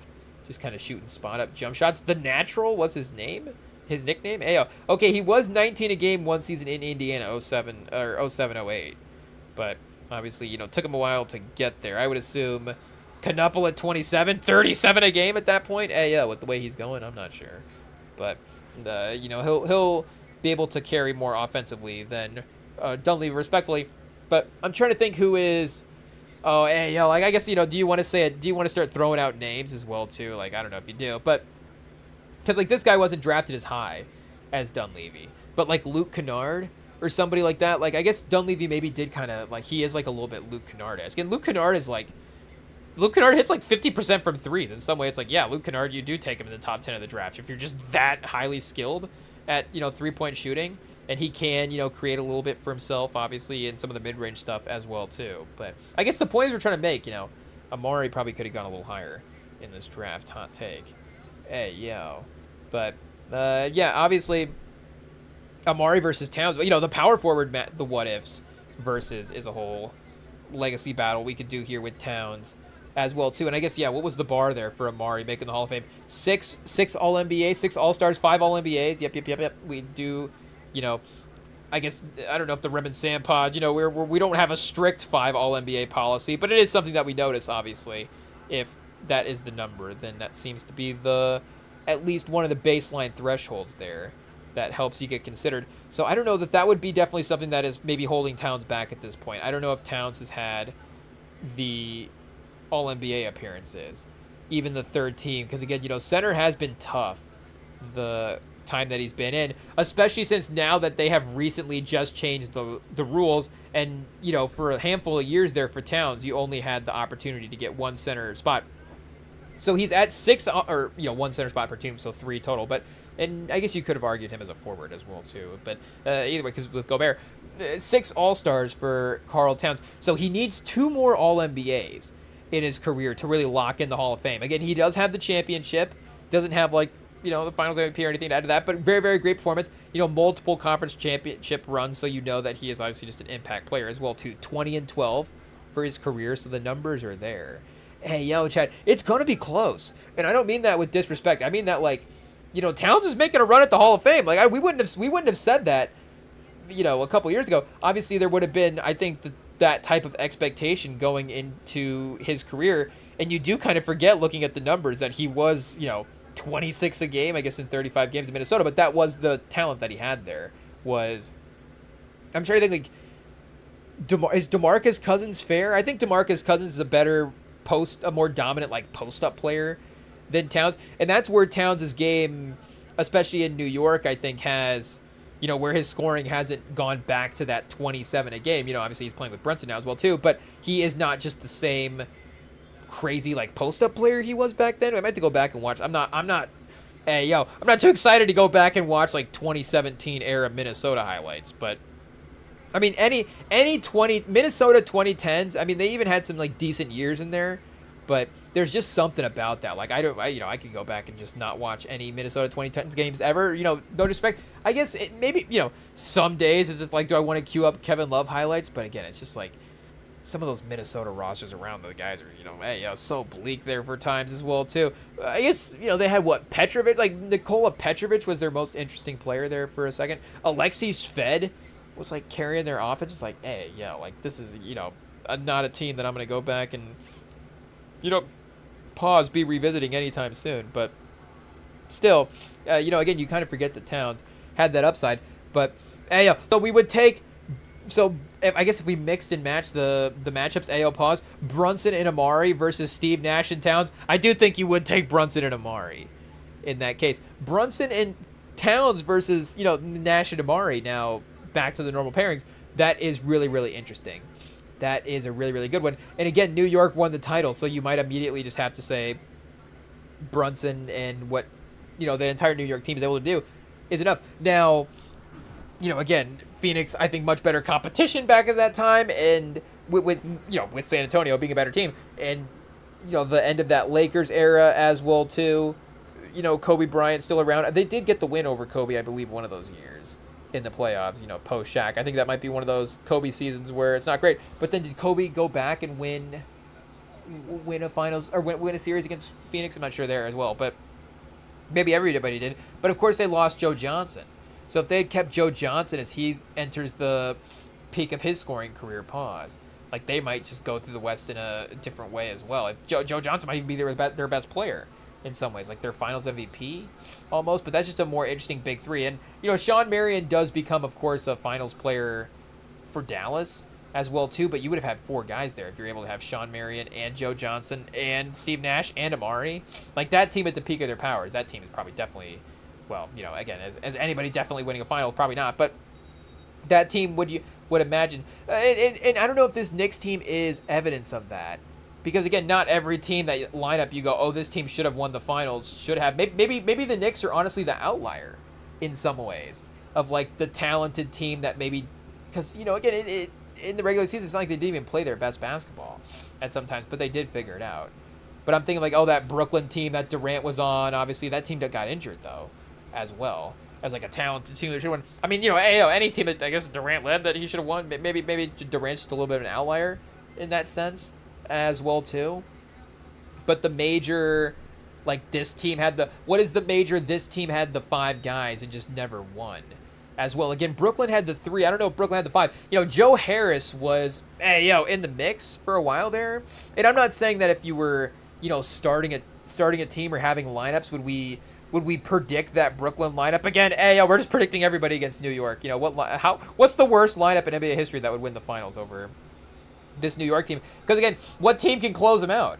If San Antonio just plays the first 3.5 quarters for the team, or 2.5 quarters for the team, and then just subs in the whole Brooklyn Nets lineup for the last 2.5, or just, is there like a co-finals there that we can have? I don't know, from back in the day. But again, the Joe Harris, and I don't even remember who their 5th guy, or 5th guy would have been a center, right? DeAndre Jordan back then, or was it Claxton? Still early Claxton on that team, or who else would they have had that I'm not forgetting? Lopez would have been gone at that point. There would have been one other player, Spencer Dinwiddie, somebody like that. But again, obviously the 5th guy fell off. There is just a little bit more depth there with Hart and Anunoby as a potential, 4 or 5. And, Bridges might even be your 5th guy at times on the court there. And Hart was obviously playing, his best version of championship basketball, like we've seen him play as just a competitive guy, even going back to his Villanova days as well too. But yeah, I guess I would say, again, Brunson over Nash, I guess was the, that was the point that ultimately we were trying to make here in the player rankings that we were looking at real quickly. I guess, wait, were the player rankings over here? Which page was it? Get back to the player rankings. I'm not certain. We may have strayed quite a ways from that. I am not certain here. Let's see if we can get back to that real quick and pull up the guards list. But again, like, and I guess Kuzi was in the top 20 here if we were going back to that Simmons list. So, I guess with him now updating it into the top 50, it probably hasn't passed his guy Kuz yet, but that might be a pause. But we still had, again, a handful of guys there. Iverson is close. Like we're saying, Gary Payton never winning a finals. Jason Kidd taking his team to the finals. Let's see if we can get the list going here again. Jason Kidd as well. So now we're kind of outside that top 50. Dennis Johnson, we did say won a finals, but also, his guy Gus Williams was that season putting up some good numbers. But Dennis Johnson then has the run with the Celtics as well, too, as a great, role player plus guy for that team, and, solidifies him as a, Hall of Fame contributor or Hall of Fame guy for his career, especially once you have the finals MVP there. A little kind of Iguodala-ish almost from the guard standpoint in some ways. And, again, maybe borderline 2 guard, almost like MJ Shea category in some ways. What do we got here? Dennis Johnson, height check. 6'4", Chat? It's close. But maybe they're lying as well, too. Maybe 6'3", 6'2". Shout out the late, great Dennis Johnson, rest in peace. But, I think Dennis Johnson does have to be included. So Johnson, again, versus Brunson, like, probably just capable of more offensively, but that is a really, really good defensive battle there. Because, again, he's one of the best lockdown guards that we've had in the league. And we haven't gotten to our guy Walt Frazier yet as well, too. I guess Reggie Miller, again, more of a 2 guard, but definitely off the ball as well, too. You could run offense through him, but a little differently than you would Brunson. Pete Maravich, chat. Brunson versus Pete Maravich. I think we've moved into a different category. Shout out to the great Pistol Pete, but I don't think we're drafting Pistol Pete over Brunson, with all due respect. Earl Monroe, David Thompson. I mean, David Thompson did have a shorter career, so maybe we have to, the what-ifs there. Or a potential Dave Bing at 81. Chris Mullin, it's not really close once we start getting to Chris Mullin. Again, Vince Carter, maybe over Chris Mullin just from a basketball talent standpoint. Shout out to Chris Mullin, though. He was obviously underrated. Hey, yo, Chris Paul. Brunson over Chris Paul, chat? Hey, yo. I mean, he has to be easily, I guess, at this point. You know, shout out. Chris Paul's career, unfortunately, you know, hopefully the box scores age well for him there over time. But, yeah, wait, where'd our guy Walt Frazier go? He's in the, I thought he was in the 50s. Do we have him selected here? Oh, no, he was up in the 30s, right? Yeah, 32. Here we go. For our guy Walt Frazier. We did say Brunson over now. Oh, Iverson we had as a what if. Wade we had as a what if. Isaiah Thomas we had as well. Isaiah Thomas we didn't have as a what if because we said that the Jordan stuff, the 2 finals puts him over Brunson still. Kuzi has 6 finals. Hey, yo, like at some point, and you know, again, like even Shea as well too. Like at some point, the Houdini of the hardwood, Flenchy, the frantic Frenchman. Hey, yo, at some point you just have to say, like, the accolades are the accolades, even if the era is, you know, going to be viewed a little bit differently. Like, you know, 13-time All-Star, 6-time NBA champ, 12-time All-NBA. Hey, yo. I mean, he won the MVP of the league. Brunson still hasn't quite done that yet. I'm not doubting it. Brunson might win it next year. But I'm just saying, as the career stands, like, you know, Kuzi's still up in the rankings. So those listed, was anybody above there that we were questioning? Not really. You know, Steph and stuff, they're safe at this point. So we've got Wade at 28 as the highest option. Sam Jones is more of a 2-guard, I think, as well. Drexler, kind of a 2-guard situation there. Oh, Tiny Archibald at 60 for sure. Here, let's look up Tiny Archibald and see what we have got going on. 6 All-Stars for Archibald, 5 All-NBA, 81 a game. And I'm pretty sure he had the scoring burst as well, too. Yeah, 34 a game in 72-73. And then did he get hurt in 73-74? So that was at 25. Hey, yo, I mean, you know, are we comparing again, like, what did we maybe see on the basketball court? And then he bounces back even still after that, 26, 24, 20. And then what, injured again, Chet? Hey, yo, so maybe one of just the great injury what-if careers? I mean, look at that run there. Look at that run. And again, I don't know always the success of the team here that he's dealing with, but he still goes to Boston. Does he win a championship later on, right? Yeah, 81 NBA champ. Yeah, so I guess here, what was his effectiveness that year? Oh, he was second-team All-NBA in 1981. Hey, yo, so still balling out. But from 71 to 75, 72 to 76, I guess, however you want to say it, it's 27 a game for several teams there, but still 27 and 8 and 9 free throw attempts. Free throw merchant Tiny Archibald.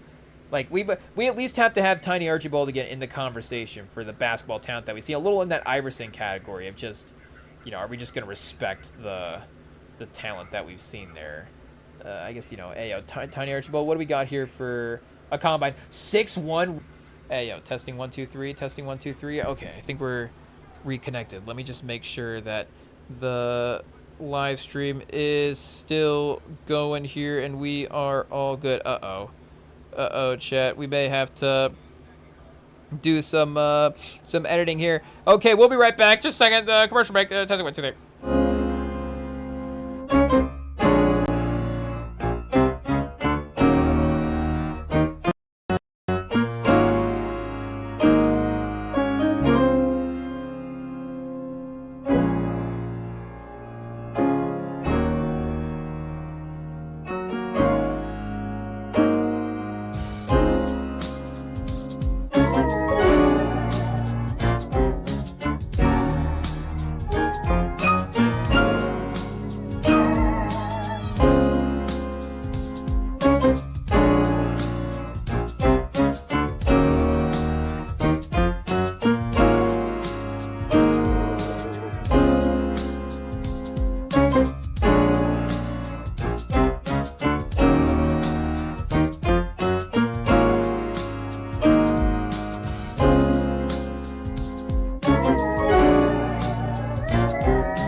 Hey, oh, chat, testing 1, 2, 3. Are we back now and good to go? I think we are. Okay, it's time to actually settle the debate and get to seeing how these all-time rankings are actually going to shake out here. We have our list of guys to compete against. Again, I guess everybody, not marked on this side of the list is unfortunately, already set in stone that they are over there. But the other guys that are unmarked on this side of the list are safe. So the tiny guard rankings, I guess, because again, if we were going point guard rankings, like Magic and Oscar and stuff, but the tiny guard rankings, obviously Steph was, at a different place in his career in 2010 when this ranking was dropped. But Steph would be safe in this list. I guess Jerry West would also be more two guard ranking as well too. So it'd be Steph, Kuzi, Isaiah, and then we're saying that Brunson's over Stockton anyways. Hey, yo. So again, obviously there'd be some variation here. We're saying Brunson over Stockton, Nash are the two easy ones, quote unquote there that, we're just going to decide for ourselves and say that they're on the other side of the list. But really we're looking at him right now as potentially the third best, small guard player in the history of the league or the fourth behind Curry, Kuzi, and Isaiah. And maybe we would go Isaiah over Kuzi as well, too. But still, again, we're going to give him his respect. Oh, and I guess Walt Frazier was our other guy as well, too. Oh, we have him selected in the verses. But do we make Walt Frazier safe? I guess we have to put him in the verses because the New York fans are going to...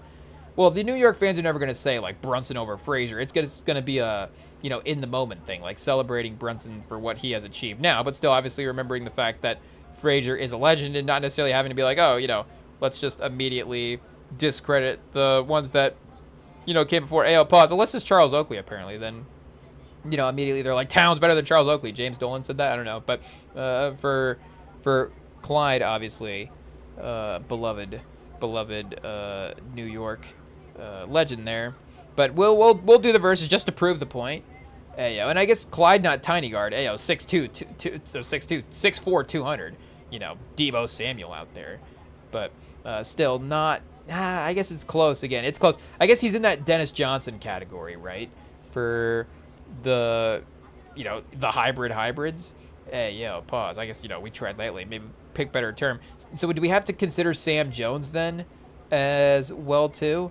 6'4", 198. I guess if he's 2 pounds less than Walt Frazier, we might have to put him on the list there as well. But Brunson can hold up with these guys, of course. But we got to go with... And do we have to go Brunson over Ray Allen?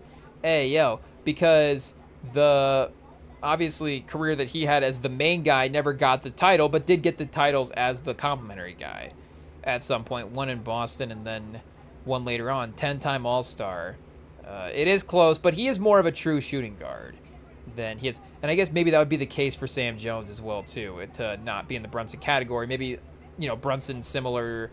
obviously maybe profile, but obviously time in the league, Sam Jones going to be more off the ball than Brunson was. So yeah, we might leave that in a separate category there as well too. But Tiny Archibald, chat. We got to start with Tiny Archibald on the verses here. And I guess the question is as well too, do we go individual years or do we go for just the careers as well too? Do we go with, again, the best version of the player? Do we have to go with 72, 73 Archibald? Are we just trying to, get some losses here for Brunson? Brunson hasn't lost, again, since, April. So, if the Spurs couldn't apparently close out a win, we'll see if we can get some simulated wins. Because I guess for our guy Tiny Archibald, in the playoffs, 74, 75, 6 games, 20 a game. For his career, 14 a game in the playoffs. So, unfortunately, that discrepancy there, immediately is just going to put him in a different category all time than Brunson. Is it even worth the versus, chat? No, it is, because I think 72, 73 is good enough of a season. But, again, for what is actually possible, I think Brunson is definitely, up a notch there. Let's see. We got to get the captions and everything set right here. Let's see. Okay, we will eventually. 20, what year is this? 25, 26? 25, chat. 25, 26. Brunson versus, did we say 74-75 or 72-73? 72-73. What's the number? 74-75, I think was the playoffs. 72 versus 73. Tiny Archibald. So we'll see. Can Archibald get the win here? We'll say we'll say 21, chat. Is it a game to 21? 21s and 2s? Hey, yo, is this like real pickup basketball style? Make it take. Do we have to put a make it take it in here? Hey, yo. Make it take it after 11? Best to 21 by 2, chat? Okay, I guess if we set the rules now, it might be a little different when we get there. Do we have to get the best version, chat? Hey, yo. I don't know. Solves complex problems like this basketball simulation here. Okay, we got 21, win by 2. Make it take it after 11. I don't know who's going to decide who has the ball first. Jump ball, coin toss. Hey, yo. Make it take it after 11, and we'll see what happens. Oh, and 1s and 2s. 1s and 2s. It does change the math, of course, of the game, so this is totally different than a real NBA game, but this is how we actually decide things, right? This is how actually best player, is decided here. So let's see what we got. 25-26 Brunson versus 72-76 Tiny Archibald in a pickup basketball game. Can Brunson get the victory here? Obviously, he's going to have the advantage to be able to take Archibald down into the post. It's just going to be his Archibald's quickness, to get the first step on Brunson going to be too much here for Brunson to contain. We the game comes down to math, weight class, and who hits the 11-point threshold first. Apparently, once they hit 11, they're just going to start cooking at that point. Yeah, the Archibald numbers are going to be tough to beat on paper, but, Brunson does have a little bit of the advantage there.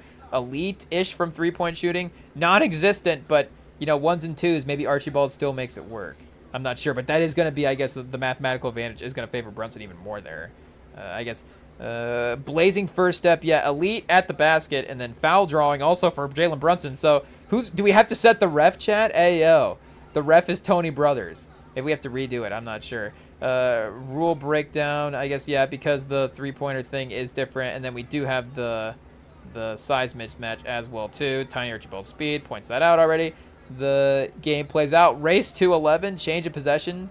Because it's check ball possessions early on, they just trade buckets. Then Tiny gets the ball. Brunson hits with the crossover, flies by layup, 1-0. Tiny. Brunson gets the ball. Tiny backs Tiny all the way down. Low block, hits pump fake up and under 1-1. They do it back and forth, pause, but Brunson sprinkles 2 outside shots were 2-point each. So boom, I mean that's huge right there. That's huge. Because of the 2s, Brunson hits the 11-point mark first, triggering the make-take era of the game. Make-take finale. Once the game switches to 11, the player with the ball has 11. Since Brunson got there first, he gives her. Brunson takes Tiny back down to the block, post up, bucket 12, post fade away 13. Tiny tries to play soft to prevent the drive, so Brunson steps back, drills a 2. He's up to 15 now.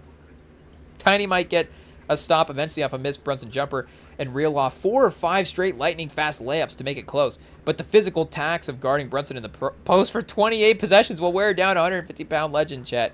Ayo. Final score, Brunson 21-16.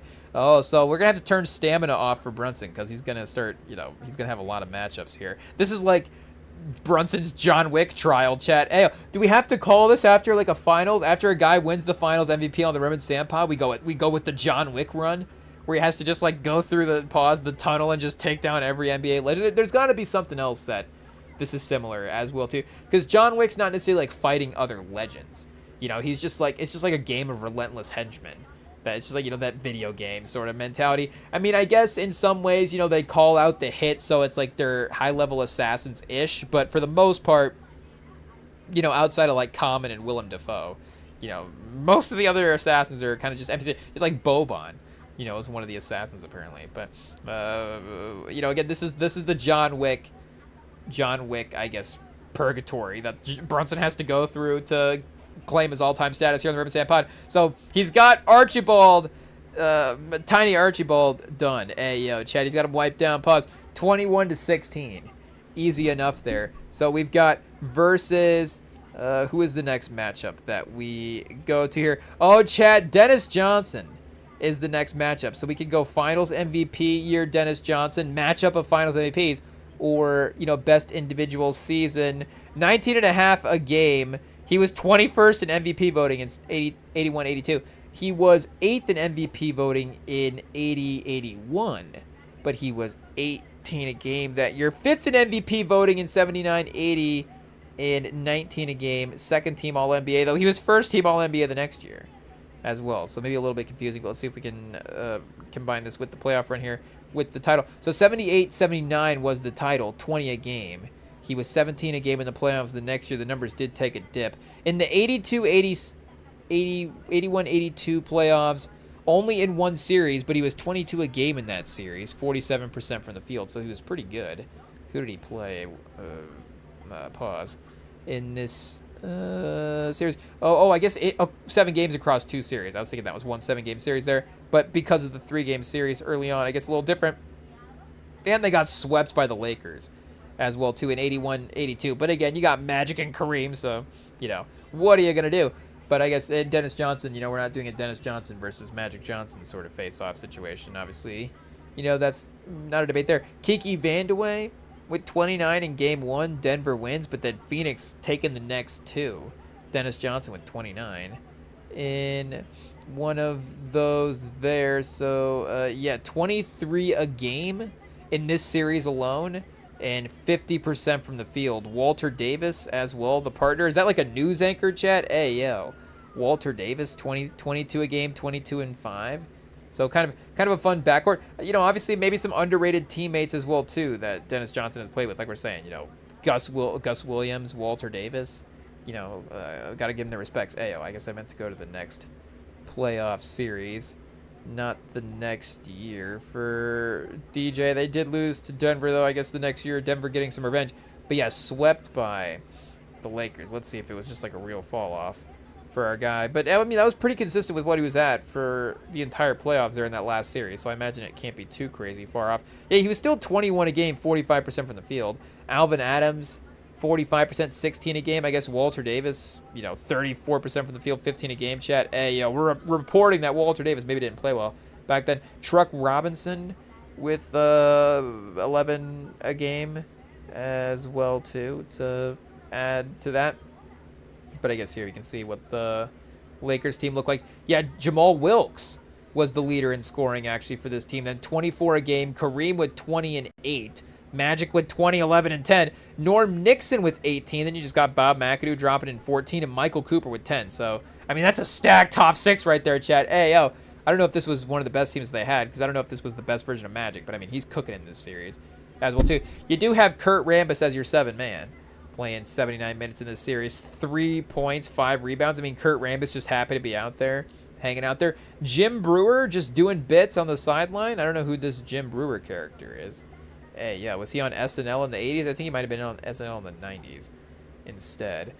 Spurs over Sonics in Western semis, so that means the Spurs then lost to the Lakers in this year. Did the Lakers... I guess Hakeem wouldn't have been in the league at this point. So did the Lakers win? Oh, league champion. There we go. Boom, Lakers. They won against the 76ers in 81, 82, and 6. Oh, and they got 4 and 4 in both the Western Conference games, and then 2 against the Sixers there in the finals. So I don't know if that was even impressive. It's like we're saying, yeah, this Lakers team was stacked. Ayo, they were just ripping through everybody. So maybe kind of underrates the Dennis Johnson season there a little bit, but we do also, you know, have to respect the finals run that he did have in 78, 79. So let's go back to that real quick and see if his regular season was pretty close. There's 78, 79. See, he was 15 a game in the regular season that year, though. And then I guess the playoffs is like Dennis Johnson is just a different player now. Welcome to the league. So maybe I guess we have to go 79, 80 because that, well, I guess we'll go the 81, 82 since he was first team All-NBA, 8th in MVP voting. That kind of seems like the best compromise there. So versus 80, 81, let's see. And this would be Phoenix era, Dennis Johnson. So again, definitely going to have to rely on the defense to get the stops here. I don't know if he's going to have the offensive game. I don't know if he had the post-up game that Brunson Brunson did. I think he could get into some of the mid-range shots, and because Brunson is not the stopper, you know, he is obviously going to be able to get the opportunity there. But Archibald got to 16. So I think Dennis Johnson might honestly be like a 14, 13-point game if, you know, Brunson gets make it, take it first as well, too, like we're saying. Then do we have to go ... The ref is Tony Brothers, just to let it know, and set that as a setting as well, too. Do we have to set the city for the next round, chat? Ayo, outdoor, Rucker Park. Does that mean the wind's going to blow? Ayo, pause, ayo. But, you know, we'll see if that affects anything here. The ref, let's see, is Tony Brothers. We got Mike Breen on the sideline, chat. No, I think we got, rest in peace, we got Birdie on the sideline. We got Tupac on the sideline coaching up this team. And then we have, is this game going to be on a skyscraper, and then Dennis Johnson's going to, like, challenge Brunson to jump up and touch the backboard, and Brunson's going to jump up and, you know, fall off the skyscraper? And then Mike Brown's going to run over to the edge of the skyscraper and be like, Brunson! And then, I guess, you know, obviously they'll have to play in his honor after that. But the ref is Tony Brothers. And I guess location, we got above the rim opening court is going to be the opening court there. You know, there is another sneaky basketball court that I do like. We might honestly switch it to this one. You know, we just had a shout out above the rim. But crossover with Anthony Mackie, chat. Hey, yo. You know, obviously, do we have to say Anthony Mackie underrated discography? Hey, yo. You know, don't check the Metacritic and the Rotten Tomato scores on some of the Anthony Mackie movies. Just throw them on in the tubies. 2% chat for crossover. Oh, man. What did we have up the other day that was 8%? Wait a second. It wasn't Made in America with Whoopi Goldberg and Nia Long, was it? I don't think so. I think, was that 8? What does this guy say? Real airball? Oh, testing 1, 2. Testing 1, 2, 3. Okay, wait. I think we are back and good to go. I mean, the crossover tomato score was so low that the YouTube just had to disconnect for a second. It got shocked. 2% is insane. I don't even know how that's possible.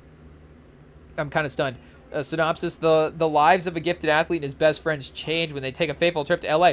The young hopefuls must use every skill set at their command to topple the reigning street ball champions in their thrones. I mean, chat, hey, yo. We're remaking movies. I mean, do we need to remake crossover? Update crossover? But let's see if we can look up the court here. Crossover, Anthony Mackie court. The location that they play the basketball games alone, that is worth more than 2% of Rotten Tomatoes.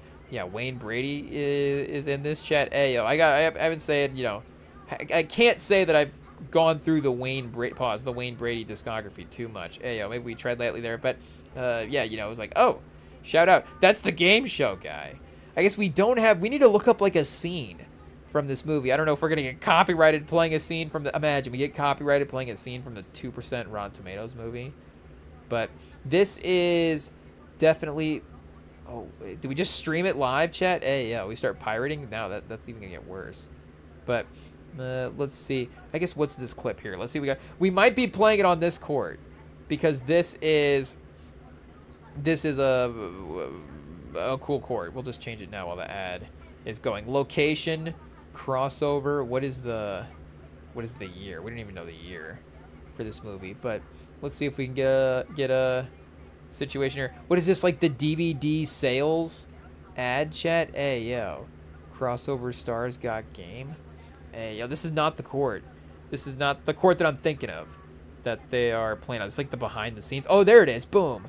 Look at this. It's like some kind of blocked off street outdoor location outside like a like Greek architecture building. There's like big columns and stuff. And I don't know, it's like a cave, almost like an underground cave with columns, but it's also the same color as the Boise State field. And they film and one mixtapes there. And look at just the 2000s era baggy jersey. Hey, yo. Oh, we might chat. Hey, yo. Testing 1, 2, 3. Okay, I think we are fighting off the stuff. Okay, wait a second. Okay, 2006. Did we get that right? Yeah, crossover. 2006 court is going to be the location here, chat. Hey, yo. Hey, yo. You know, obviously, do we, you know, call in, I guess, if you want to add, right? You know, we can have a conversation. But we'll I guess, get through it here to get to see this court. Getting the call, chat. You got to get the call. There's got to be high stakes. There's got to be a lot of money on the line. Classic. There's a lot of great pieces here. It's free with ads on YouTube right now, chat. Oh, so go look it up right now. You can go watch Crossover with Anthony Mackie. Can we retroactively get the Rotten Tomato score up? Or can we get it down to 1%? I guess we don't want to do that, but just, that would be closer, I guess, than raising it up to anything. Can we just get it to the historically low? That might be lower than Ice Cube's movie that he just dropped. I guess that's kind of like a good shot of it right there. Yeah, like, look at this. Like, this exclusive underground high society. Oh, chat. It's like the Blake Griffin stole his dunk from this Anthony Mackie movie. Look at this. He just did it with a Kia. But they're playing, like, out. Like, what is this building? They're, like, playing in, like, an old bank vault. And they've got, like, an old bank. And they wheeled some basketballs in. They wheeled a basketball court in, paneled it down, throw some folding chairs up. I mean, this is great stuff. So, we're playing in this sort of whatever this cave building makeshift court is. I don't even know what you call it. I'm going to go back and see what's going on. What do the comments say? This movie is so slept on. I watched this in theaters. I was still in elementary. Where did I go at the time? It says, my pops chose this over Gridiron Gang. It says he was sick. I remember there was very little basketball in this movie, but the court does stand out, like we're saying. Happy 15th anniversary to Crossover. Oh, it is this year. Wait, when did this drop? What's the day? Are we going to need to do an anniversary rewatch for Crossover? The lowest Rotten Tomatoes movie that you could possibly watch that's actually kind of decent? September 1st, chat, stay tuned. Release date streaming, 2012. September 1st, 2006. So September 1st this year, we'll be doing the anniversary rerun of Crossover with Anthony Mackie. But we'll be playing some of the basketball games here on this court. Though Above the Rim is in New York, so we might have to go back. We might have to go back to the Above the Rim opening situation. Or, it's just East Coast as well, too. But shout out to the crossover situation. Above the Rim opening building roof court. Opening roof court, I guess, is where we're going to play this. Not a full court, so maybe that benefits Dennis Johnson. He doesn't have to run around as much. He just contains Brunson into a corner of the skyscraper. But okay, let's see what the adjusted settings get us here. Tony Brothers as the ref, Above the Rim, opening roof court. Brunson! Maybe he's flying off at some point. Pause. But we'll see if Dennis Johnson's defense can lock down Brunson here in the matchup. We've got, of course, the stats. Johnson a little taller, but Brunson's still obviously a little bit sturdier there. I guess... Is Tupac coaching Brunson or DJ Johnson is the question. Dennis Johnson, DJ. So we'll see what's going on. The make it take it. Oh, DJ has the ball at 11. Whoa, skipping ahead. Pause. The first half, unlike Tiny Archibald, Brunson cannot bully Dennis Johnson, so it does become a problem. 6'4" with a massive wingspan, specialized in locking up elite scores. Chad, whoa! Imagine Brunson's in trouble in the all-time rankings right away. Brunson tries his signature pivot pump fake routine in the lane, but DJ stays disciplined, contests with his length, and forces a miss. On offense, DJ uses his size to shoot over Brunson in the mid-range and drive hard to the rim. Pause. However, Tony Brothers keeps stopping the flow, chat. Oh, we introduced Tony Brothers, and it turns out he's immediately making his impact known. He's calling 3-second violations and a 1v1, calling tight. Reaching, yeah, I mean, how is he calling 3 second? Is Dennis Johnson not actively guarding his guy? That is a little fishy, chat. I don't know about that. He's calling tight reaching fouls and completely killing the playground rhythm. It says because of the rooftop win, Brunson. Who would have guessed the wind actually would have bothered him? They dragged themselves to the 11-point threshold, completely exhausted from both fighting each other. And the referee, DJ hits 11 first on the gritty putback. DJ reels off 3 straight mid-range pull-ups, 14-10. Whoa! What do we got here? He drives, but Brunson does what Brunson does best. He anticipates the spin move and plants his feet. Tony Brothers blows a loud, dramatic whistle. Pause. Offensive foul on DJ. Brunson gets the ball back, knowing he can't easily drive past DJ's length. Brunson uses his step back to create just enough room to defy the wind and hit a massive 2-pointer, 12-14. The game goes back and forth into extra points because you have to win by 2. It becomes war of attrition at 20-20. DJ drives hard. Brunson contests. DJ misses, but Tony Brothers calls another shooting foul and leaves the entire rooftop crowd booing. Chad, oh, I can picture it now. Boo. Brunson hits a free throw, 21-20, gets the ball back, takes it, makes it. Oh, seals it with the lockdown defensive stop and final baseline jumper. Whoa, Brunson's out in the second round. Did DJ get him, Chet? Do we have to do best of 3? Hey, yo. I guess I don't know if we're at the scroll to the bottom here if it stopped. DJ, 22-20. Oh, Chat with the elite 6'4 lock-on defender. DJ erasing the physical mismatch and Tony Brothers neutralizing Brunson's modern play style in the Ty Witchell. DJ Johnson takes one impossible grind fest. If we keep Tony Brothers as the ref, I don't know if we want to go to the alternate matchups there, but Chat, hey, yo. So Brunson has to stay behind Dennis Johnson in the all-time rankings for the John Wick run. Oh, man, shout out to Dennis Johnson.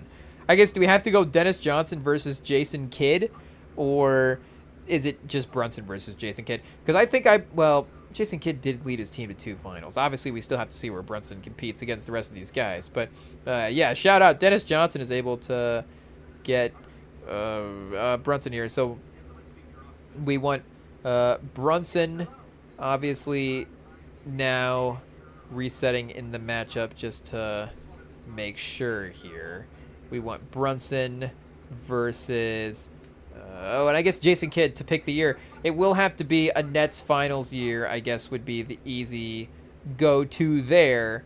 But, a sneaky Dallas year, either end of it, pause. But, obviously the older run resulted in a title. The stats were a little bit different there, though, as well. So he was first-team All-NBA, 5th in MVP voting, 17 a game, and 17 and 11, basically, in the lockout season, 98-99. And then he was second in MVP voting, 14 a game. 14 and 9 in 01-02, but that would have been, him going to kind of the finals there.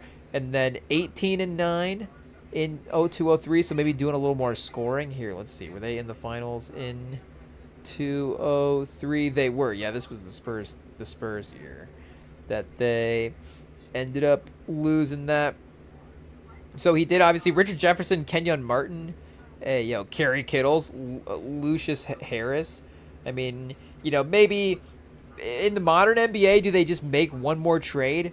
Do they, I don't know where, it's not probably Richard Jefferson, maybe Kenyon Martin and Kerry Kittles, but I think you could probably get Kittles and Collins and Mutombo. You could get something, chat.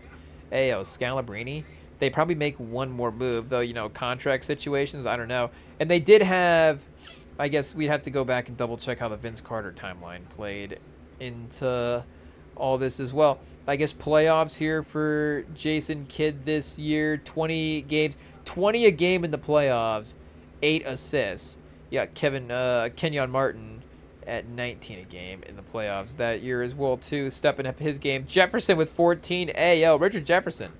What's going on there? I'm going to double-check some of these early Dallas years. And speaking of Phoenix, so he was 16 a game in the 81 games in the regular season for Dallas in 95-96.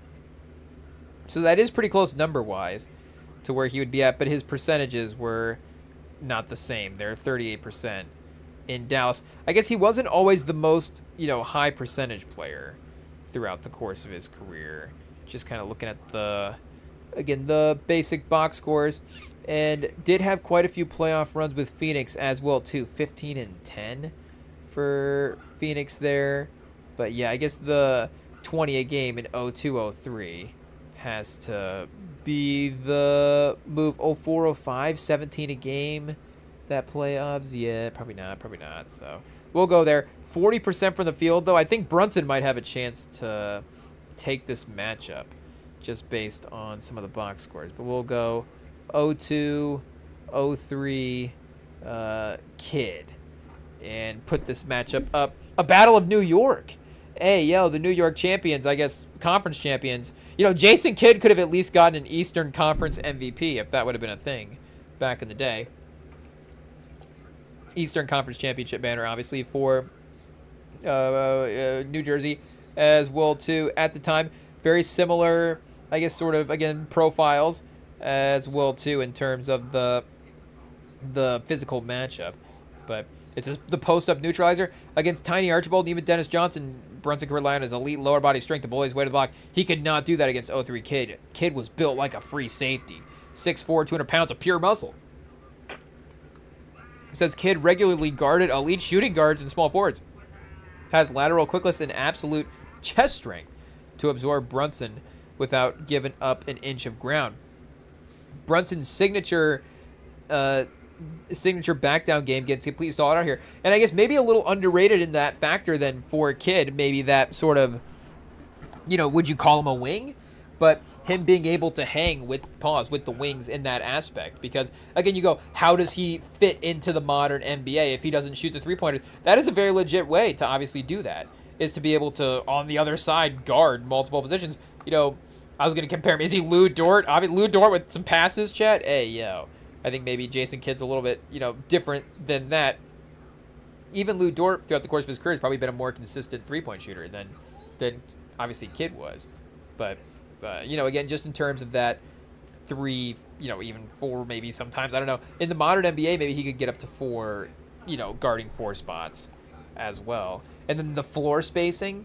Hey, yo, Kidd, one of the greatest point guards ever lived, but his genius was magnified by having 4 teammates on the floor. He's a transitional wizard who weaponized pacing and isolate half-court shots. In 21-23, shot 41.4% of the field. He didn't have a deep bag of breakdown handles or a deadly signature crossover to create separation. He scored out of strengthening smaller guards to the rim or hitting occasional spot-up jumpers.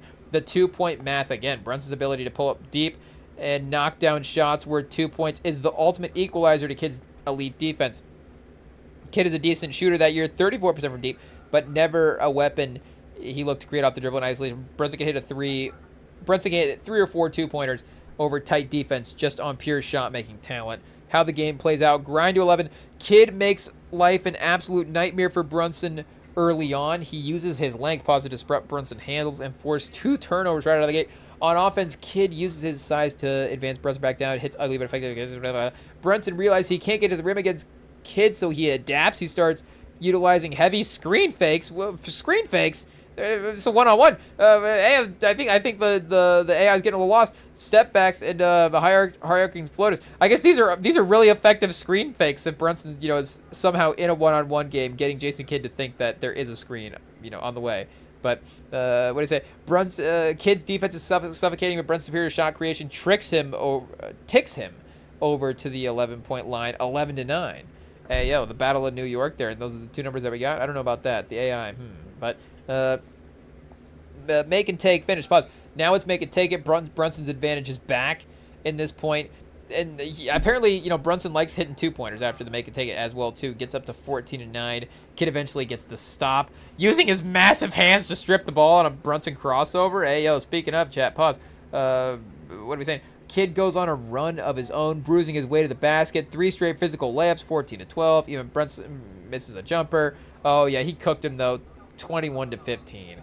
Hey, yo, Brunson, get out of here. Oh, Penny Hardaway is an interesting combo, though. Again, I think Penny Hardaway a little more 2-guard-ish. Definitely playing point for the team, but I think we're going to put him in 2-guard category, though we'll keep it in mind. Where did our guy Simmons have Penny? Is Penny Hardaway one of the 100 best Bill Simmons basketball players of all time? Hey, yo, I mean, come on. Robert Horry is number 84. You got to have Penny Hardaway on this list. Hey, yo, no Penny Hardaway? No Penny Hardaway? I got to search the page, Chad. Hey, yo, let's see. Penny? Nothing for Penny? Anthony? Hardaway? Pause hard? Hey, yo, whoa. Hardaway? No, Chad. Hey, yo, disrespectful. Penny, we might have to add him just for that. Pause. Kevin Johnson's 93 on this list. Penny Hardaway's better than Kevin Johnson. Hey, yo, sorry to Kevin Johnson, but what are we doing? Dave Bing? Yo, Dan Issel? I guess you got to include some of the ABA numbers as well. Chris Mullin, chat. Hey, yo, 18 for Chris Mullin a game. I mean, it's obviously, who would you rather have on your team versus, again, like, how did the careers play out? Penny definitely a little bit short in there, but we've got, okay, now Brunson's got to go versus, he's eliminated Kidd. We've got to keep the Dennis Johnson defeat in mind as well, but Gary Payton up next. Again, another defensive wizard. Dennis Johnson, another Seattle defensive wizard as well, and the Seattle Wizards. AO. But I don't know, is Gary Payton going to have the physicality that Dennis Johnson had? He is going to be able to smack talk Brunson, though. This is going to be crazy, crazy trash talk from Gary Payton. And Gary Payton does have later experience in the timeline as well, too. He goes on to play in the Big Three, so obviously he's experienced in playing in, more one-on-one matchup type basketball stuff. Obviously taking his Big Three experience there. But he was second team All-NBA a couple years ago. Third in MVP voting, first team All-NBA, 19 a game in 97-98. So 45% from the field, 33% from three. I guess, again, obviously the three-point percentage. And 2001, it did get up there. He was 45-37. Third team All-NBA, first team All-Defense still. And the points per game were at 23 that year. So wait, who was on All-NBA? I guess maybe like Kobe starting to emerge. I guess Kidd as well, too. We were just looking at that. Iverson, we'll get to him on the list. Mike Miller, Rookie of the Year, different award. So Iverson and Kidd were the guards on first team. Kobe and Tracy McGrady. I guess he had three forwards. Hey, they said they said they had position rules back in the day. Pause, but look at that. They had three forwards on second team All-NBA in 2001. But I guess technically you could have said Vince and McGrady getting a guard spot there as well. And then you would have had Payton. So Payton technically, if you were going Iverson, Kidd, and then maybe Payton for point guard rankings at the time. Again, maybe Iverson's also a shooting guard as well. Again, also, Allen for Milwaukee as well. Stackhouse was the number one non-All-NBA guy voted on, or not voted on the list. He was 29 a game that year, I guess, so we have to respect him, though. Rasheed as well. Finley, Marbury. Paul Pierce. Steve Francis, Chad. I mean, 2000, what a fun time in the league. Hey, say what you want about this. I mean, Steve Francis, Vince Carter, David Robinson still on 35-year-old David on 30. This is the oldest All-NBA team ever, Chad. 37-year-old Karl Malone, 35-year-old David Robinson, and 32-year-old Gary Payton. I don't know if we can have 32-year-old Gary Payton in this matchup. We might have to actually go back a little bit more. Pause. He took 6 3-pointers a game, though, in 2000. Gary Payton doesn't get credit as a 3-point revolutionary. Again, he wasn't making many, but he was taking quite a few. He was taking 4 a game, 5 a game, and then got up to 6 a game. So I don't know what was happening there. But he was also first team All-NBA that year as well, too.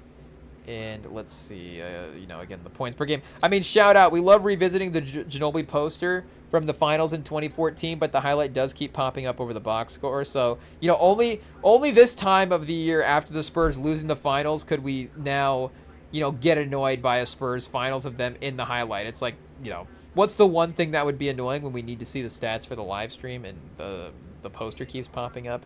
It is what it is. But shout out, again, Ginobili's our guy, so we're not gonna complain too much. But I guess do we go... So the 6 3-pointers a game year, he was 24 a game, first team All-NBA, 6 in MVP voting, first team All-Defense. I guess, Seattle made the finals maybe a couple years earlier than that. I don't know what they lost to the Jazz 3-2. But I guess the Jazz... Well, no, because the Spurs were in the finals this year. We didn't even know... but all these years, what do we have? NBA history memorized, chat? What are we doing here? But... the Blazers, we're just going to go through the whole playoff run here and see what happened. Lakers first finals year against, let's see what we have for the matchup. Would that have been the Pacers then in 99, 2000 they were playing? Yeah, the Pacers. Okay, so wait a second. That's a long path from where we were originally out here when they were at Jazz. We were at what? Jazz versus... Sonics was the matchup. So immediately, I guess Payton getting outdone by Stockton. We were immediately saying, Brunson and Stockton, it's not even close, overrated. But Stockton Malone over Kemp and Payton. And I guess you would have to say that for that era because Stockton and Malone did make 2 finals actually here. Let's see. Do we have to put Stockton back in the Brunson rankings? I guess we might have to just to watch Brunson cook Stockton. Unfortunately, Steve Nash, it is what it is. Steve Nash might have a 1-2, like the 2-point math advantage in this simulation, but Brunson's going to bully Steve Nash, unfortunately.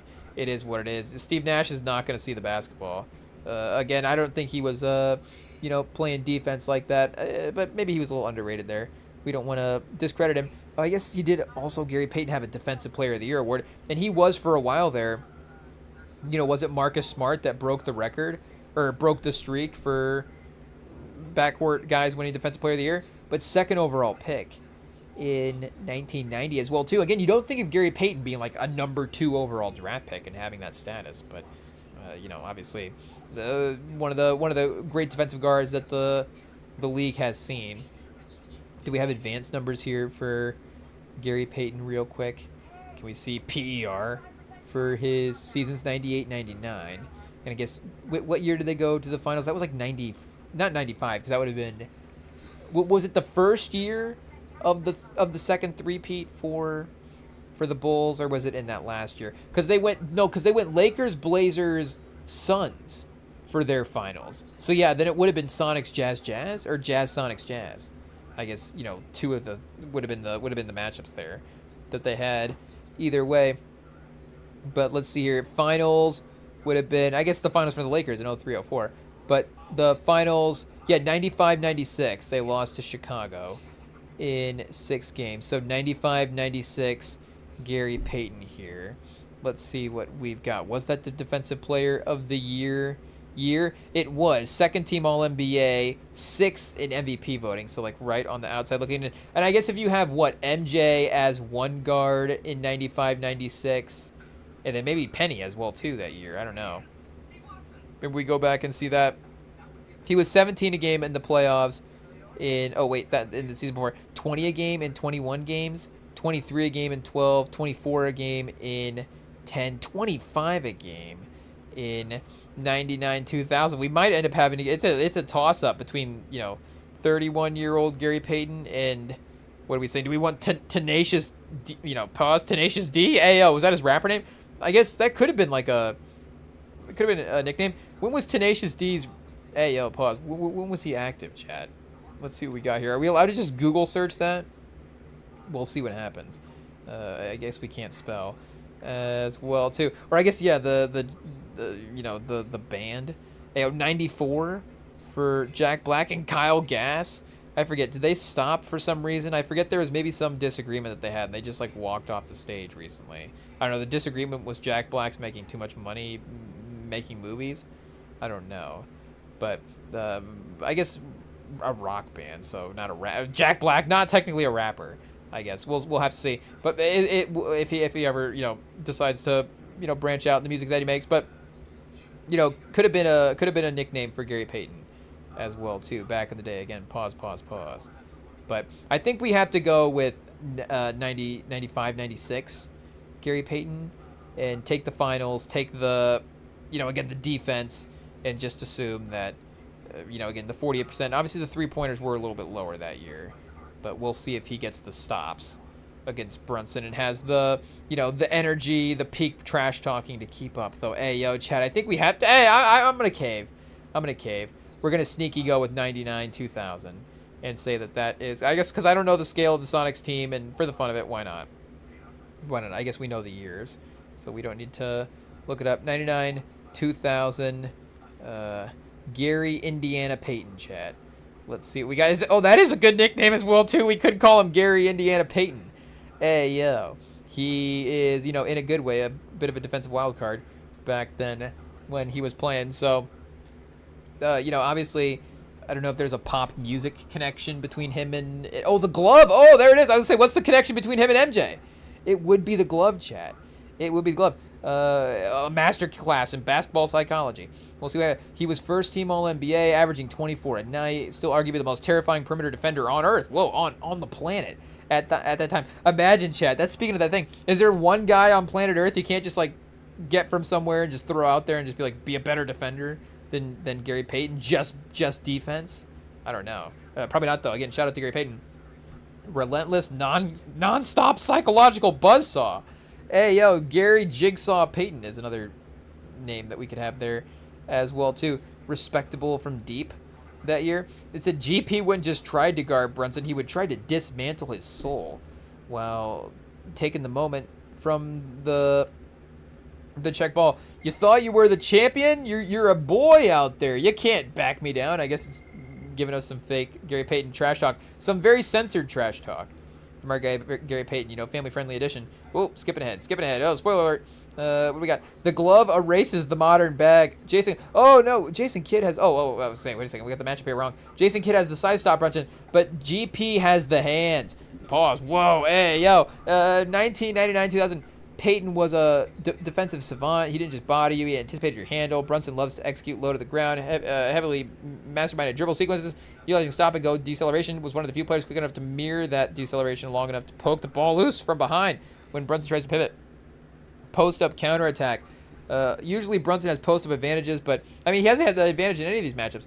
Brunson was a notorious bully. He practiced and invented the point guard back down game for his era. This means Brunson doesn't get a break on defense as he has to guard GP on the block, where GP uses his lethal turnaround jumper as a sweeping right-hand hook shot. How the game plays out: battle to 11, change possession. GP immediately sets the tone, making turnovers on Brunson. He gets Brunson back down 1-0, 1-1. They trade blows. Heavyweight fight. The previous matchups where opponent couldn't hit twos. Actually has a respectable jumper. He knocks down... Peyton has a respectable jumper. He knocks down a deep two over Brunson's outstretched hands. Brunson responds with a vintage step back two of his own because GP's active hands force two live ball turnovers. He gets the 11-9 lead this time. Takes a 12-9 lead and a 13-9 lead. We've seen this before. The script is the same time and time again. So we'll just see who gets which side of the script. 12-13 after Brunson is able to regain the lead. The game turns into a rock fight and goes to 19-19. Playing to 21 to win by 2. Exhaustion sets in. Brunson tries to drive left, but GP predicts it. Oh, is GP going to win as well? Oh, GP gets Brunson 21-19. So Brunson is now 2-2. He's lost to the defensive bullies. Hey, he just cooked Castle in the finals. I know Castle maybe he's not quite at this point Dennis Johnson level, Gary Payton level. Gary Payton level is probably even a little better than Dennis Johnson level, but still not quite on that level of defense at this point. But still, a pit bull in his own right would definitely be, like we said before, in that Dennis Johnson category. So, Brunson just cooked everybody on the Spurs, but he is now 2-2 in the all-time John Wick run. So Chad's got 1 life left. I don't know, 3 strikes. We're making up rules as we go, but it seems like, again, if we have a defensive matchup here, it is gonna not benefit him. So he's gonna have Iverson next. That is gonna be interesting, chat. That is gonna be interesting. Obviously, we've got to go for the year that Iverson went to the finals here. That would have been 2000 and that would have been 01-02, if I'm not mistaken correctly here, because it was there was a 1 in there somewhere. Pause. I guess he was wearing number 1, but let's see if where are we at here. Oh, here we go. Okay, so we got 25-26 Brunson versus let's see here, 01-02 Iverson. We could go crossover Iverson when he got Jordan, young Iverson, but we'll go with, prime, peak, step over Tyronn Lue Iverson. I don't know if he gets Brunson on the ground like that, but it is going to be tough. We'll see. Is Brunson going to be 2-3 in the all-time 1v1 battles here? Speed versus strength, the weight class mismatch, 25-pound differential. He cooked Tiny Archibald with that earlier. Iverson shot 29% from 3. Thrived on getting to the line. Brunson shoots 40% from deep. The race to 11. Iverson takes the first check, hits Brunson with a finger roll. They swap buckets. Brunson starts hunting the 2-point line to break the tie. He hits a step back. AI answers with a spectacular, heavily contested layup. Brunson fires another 2. 11-8. Ooh, a little different this time. Hey, it's listening. 12-8, 13-8. Is what the score gets up to. 9-13, 10-13 as Iverson starts to make a run. 13-13. Ooh, the game pushes deep into extra points as they exchange blows. They're both completely exhausted. At 21, Brunson uses his strength one last time, forces a hard drive. Iverson braces for impact, steps behind the arc, launches a high arcing 2-point jumper, then rattles to the rim and drops back 23-21. So Brunson barely survives Iverson in overtime, chat. Ayo. And I just was now thinking as well, too, we haven't had Tony Brothers make a call in a while. And Brunson hasn't, fallen off the top of the above the rim basketball court as well, too. Brunson! Maybe Iverson slipped off. We'll see if that becomes a storyline when, one of the... Does he have to play Nutso last? Maybe as the final boss. But 23-21. So Brunson is 3-2, and Iverson would have been maybe the betting favorite going in. So losing to Peyton, but he gets the win over Iverson. Maybe I would have flipped that around. But either way, 3-2 is still respectable lead here for Brunson. And again, Tony Brothers did affect the Dennis Johnson game. So maybe we go back and redo the Dennis Johnson game after this. Maybe Gary Payton's the one guy that's sneaky able to get the win there. We had Sam Jones marked down, chat. Ayo, do we go a vintage throwback matchup here? Let's see what we got for Sam Jones. He was at 26 a game and 64-65. Second team All-NBA that year, fourth in MVP voting. 45% from the field. So didn't have the 2-point line, but could have adjusted the jumper if he needed to. So wait, what year was that? Again, 64-65. Probably the oldest matchup that we're going to get for Brunson here in this matchup. But we got versus, let's see, 64-60. Oh, we got to actually type it out here. Versus 64-65. Sam Jones. I guess obviously his brother Casey Jones we could put into the mix as well too, but I think Sam was the better offensive player. So we'll go with the matchup there. And see, chat, a real clash of eras is going to be what we are getting here. I don't know if they sort of, play in the different technologies of the eras as well too when they're on the screen, but definitely a lot of separation here. 6'4", 200 again for a guy, Sam Jones. Brunson taking on, obviously, a lot of bigger guards as well. And previous matchups could just back them down. Oh, Sam Jones. Yeah, he's got the athleticism. Practically invented the bank shot as a lethal offensive weapon from 15 to 18 feet. The problem is in a ones and a twos games, those beautiful 18 shots are only worth 1 point. Brunson's got the step back. Sam Jones is an all-time great, but his game is optimized for red R-box, fast break Celtics. Oh, Chad, don't do that to Sam Jones. They're basically just calling him a system player. It's a little disrespectful. In a dead stop half-court 1v1 street ball game, he doesn't have the deep bag of modern breakdown handle that Brunson possesses. Oh, Chad, again, disrespectful. Sam Jones will have to rely on hard, triple threat rips and basic explosive first steps and drives. So, it doesn't sound like they're setting him up for success here. Let's see, the race to 11. Brunson up 2-1. He is up 11-10 when they get to 11. So Sam Jones is keeping it right there. Make it, take it, activated. Brunson gets it to 14-10. And Jones makes his storm back after he gets the miss. 13-14. 19-18 Brunson. Sam Jones takes a tough mid-range jumper. Brunson grabs the check, drives hard left, stops on a dime, watches Jones fly past on a recovery. Oh, chat, ayo. And now they've got Sam Jones biting for pump fakes over here. Steps back and knocks down the game-winning two-pointer. So 21-18 for Brunson. Okay, he's cooking now. 4-2 in the competition. Sam Jones eliminated. Okay, we've got the Walt Frazier battle, chat. We've got the Walt Frazier battle up next. The battle of New York legends. Walt Frazier, also, iconic finals games in his own right as well too. Reed won both the finals MVPs. I guess we went through the sort of playoff matchups that he had to go through there as well too. Fourth in MVP voting for 69-70 for Walt Frazier. Sixth in 73-74. But 23 a game, first team All-NBA in 71-72. 51% from the field that year. Also, 5.8 assists per game. And 72-73 would have been title year. So 71-72. 16 a game, 24 a game. So did they lose the title that year? Did they go to 2 titles in a row? Lost the finals versus the Lakers. Here, let's see what we have for season stats. Hopefully Walt Frazier didn't fall apart. No, he led the playoffs in points and win shares as well too. Oh, this was the Wilt finals.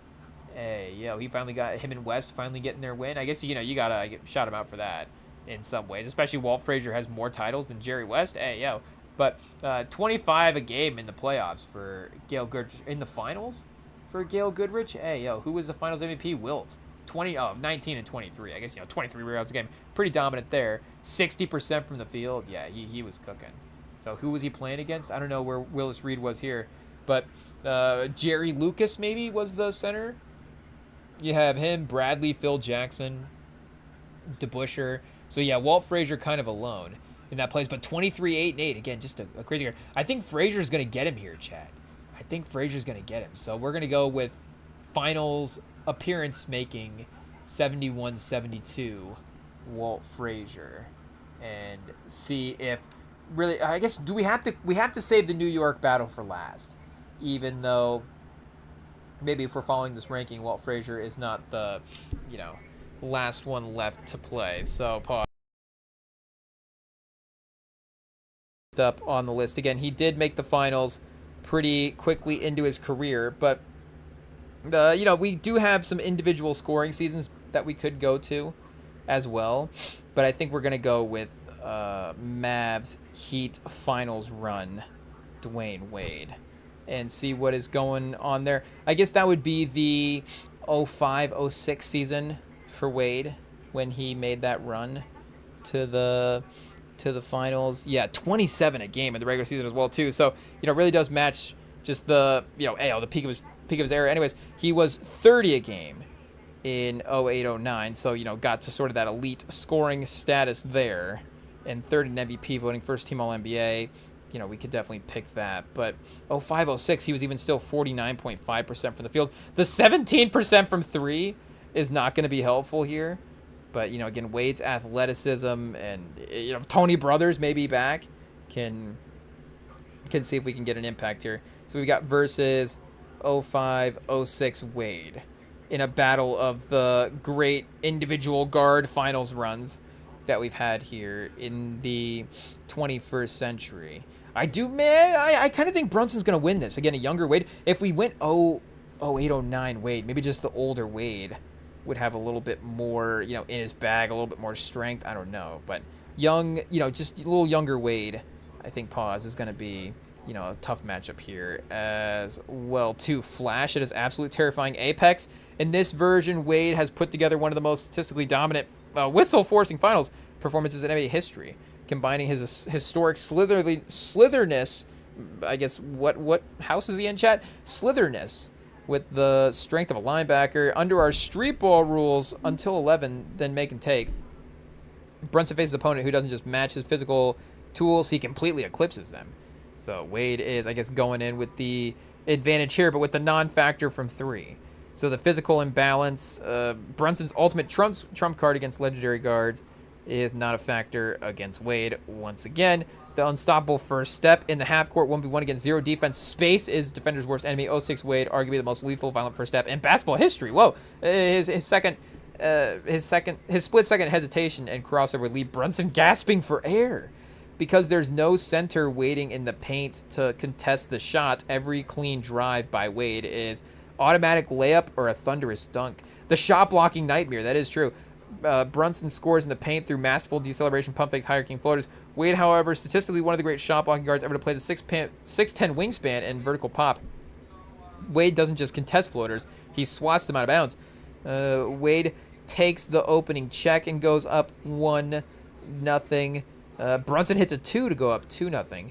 This becomes the pattern of the first half. Wade scores with terrifying ease. Brunson blowing past Brunson. Brunson is forced to work twice as hard, sweating through complex footwork sequences to just get off heavily contested jumpers. Even with Brunson hitting a couple twos, Wade's sheer efficiency inside the arc is overwhelming, and Wade goes up 11-8. Wade goes up 12-8. Wade goes up 13. Wade goes up 14-8. Oh, Chad, we skipped ahead. I think we just got a little New York magic there at the end. Hey, let's see what we got here. Brunson finally gets possession, makes it 10-14. On the next play, Brunson tries the up and under. Wade stays disciplined this time, jumps perfectly, and pins Brunson's legs to the backboard. Oh, no, wait a second. Wade destroys Brunson in this game, Chad. Hey, 21-12. Brunson can't even get a shot off in this game, so Wade easily the best performance in this battle so far. that we've had. So now he's lost to Peyton, Johnson, and Wade, which, again, obviously makes a little bit of sense. So we have Cousy now, Bob Cousy, again, who is, I think, safe in his historical ranking, but we're just going to do the matchup just to see what happens. So what's Bob Cousy's best year, chat? Ayo, I guess Sam Jones no longer, the oldest matchup that we'll be doing here, because I think Bob Cousy might have a year from the 50s. Yes. Oh, he won the MVP in 56-57. One of the early MVPs, maybe? Third in MVP voting in 55-56, but he was 21 a game in 54-55. But 39% for the field. His MVP season, 37.8% for the field. Chat, the AI is not going to be nice to Bob Cousy. That is for sure. Do we look at these playoffs real quick and see? 25 a game, chat. 6 games played in 52-53, but he was 25, 21, and 21. Leading scorer multiple times. Ayo, but didn't win a finals until they brought in Russell in 56-57. Couldn't win the big one, chat. Hey, yo, pause, but he was 20 a game. Wait, did he win finals MVP one of these years? Bob Cousy, did he ever win a finals MVP? Oh, I guess they didn't have it, right? Hey, we always forget Jerry West was the first ever one. 19.5 and 10 assists in the 58-59 finals is going to be, or 58-59 playoff run is going to be difficult to beat there. But when did he win? 56-57 would have been that first Russell year, and then they did win the titles. He was 20 and 9. Okay, yeah. So 56-57 Cousy has to be the answer here for his career. Come on, Chad. I'm rooting for the Coos. Hey, yo, pause. Our guys gotta get the win. Cousy, no E. What's the correct spelling here? Just in case the GPT doesn't know. Hey, yo. Okay, yeah. I guess Robert Cousy, chat. Hey, yo. Anybody call him by the government, chat? Government name? Okay, versus 56-57 Bob Cousy. I guess Brunson, we have to clarify again, because Brunson just lost, so his win streak is over. He is now 4-3. In this matchup, he's going to be 4-4. So, again, Brunson, it does prove that, obviously, shout out, some of these guys have great legacies that do, have a lot that still need to be achieved. And I guess, obviously so many other matchups that we could have here as well too. The Houdini of the hardwood, the NBA MVP who pioneered flashy playmaking and ball handling against Brunson, fresh off a championship run. So we got 6'1", 175 Cousy at 20 a game and seven assists. Strict 1950s, hands strictly on top of the ball. Chat, pause. Set shots, no historical 2-point range. Cousy, the genius of his era, but he played under strict 50s rules where you couldn't palm or carry the ball, chat, forcing him to dribble. He's not traveling. He's not, flopping, chat. Ayo, Cousy's screwed in the modern era if he can't, flop, travel, pause, carry, palm, or, do any of these things.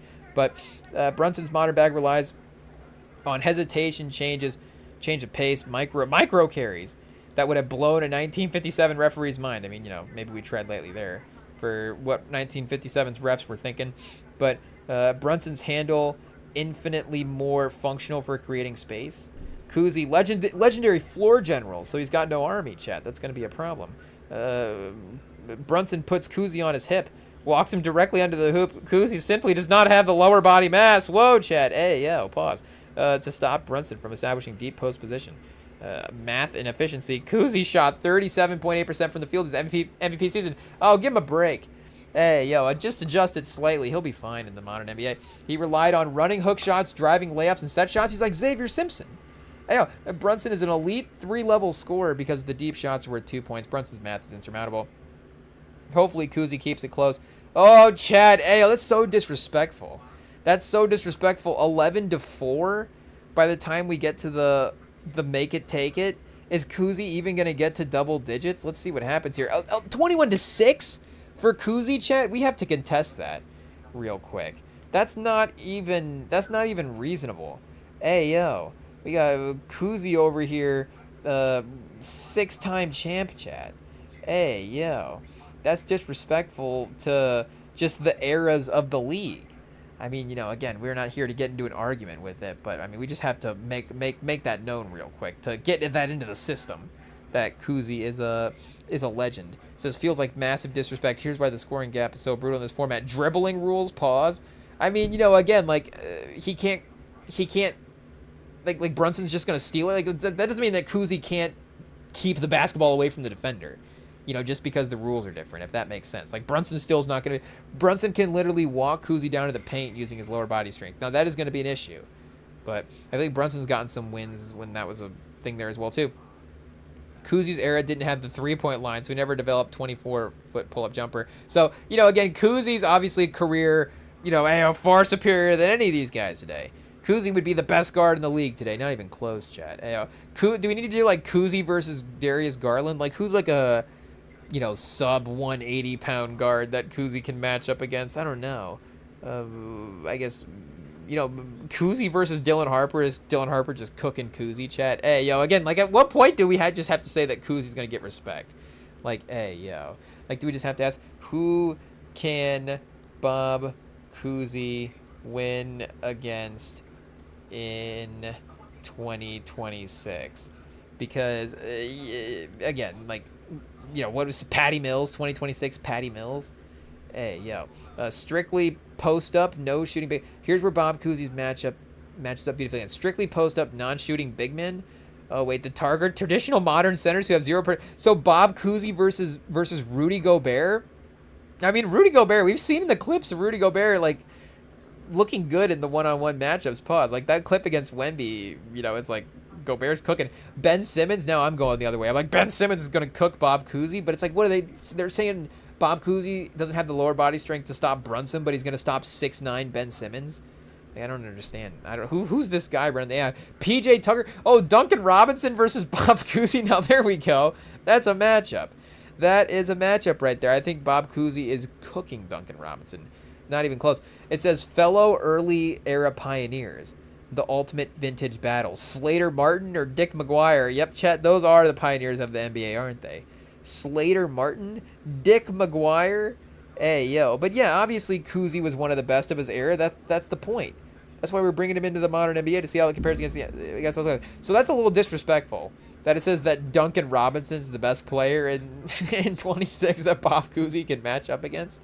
But okay, I think that was most of the small guy guards. Again, Isaiah Thomas is safe, 2 titles, got the win over MJ. Oh, Stockton, we got to do Stockton and Steve Nash. Real quick. I guess do we go a game of 21, all 3 of them? Do we reset it, chat? I guess I never know how the reset rules work, right? Can we go, okay, pause, 3-person 21, Brunson, here, let's see here. Brunson versus Nash versus Stockton, chat. We'll see if Stockton, like, sneaky gets the win against these guys. What happens here? Cutthroat featuring the most high IQ guards ever to play. Steve Nash, back-to-back MVPs. 05, 06, and then 89, 90 Stockton. So a little 80s Stockton in there. Maybe I would have gone, some 90s Stockton as well, too. Pause. But 17 points and then 14 and a half assists a game for Stockton. So, like, less cool Halliburton. Like Halliburton without the limo and the white chicks. What are we saying? For 3-man 21, chat. 1s and 2s are still in play. 1 and 2, whoever plays after the bucket, you got to do the free throw worth 1 point and can't shoot until you miss. So here we go. Stockton's the defensive nightmare. Stockton is the ultimate irritant in the game. NBA's all-time leader in steals, possessed an absolute mean streak. Nash 50, 40, 90, the shot-making wizard, and Brunson the 1v2 tank. The massive structural advantage in Cutthroat. When Nash and Stockton get double-teamed by 2 guys, their instinct is to look for a pass. They're like, who can I throw? I'm just going to throw it to the guy. Oh, no, it's 21. We can't do that. This is how the game plays out. Early phase, Nash gets the ball and displays his legendary shooting touch. Smooth step back over Stockton. Because it's 21, Nash goes to... Oh, that's Nash is never going to miss when he's at the free throw line. His 90+% free throw shooting steps up, rattles 4 straight free throws. I don't think he would miss after 4.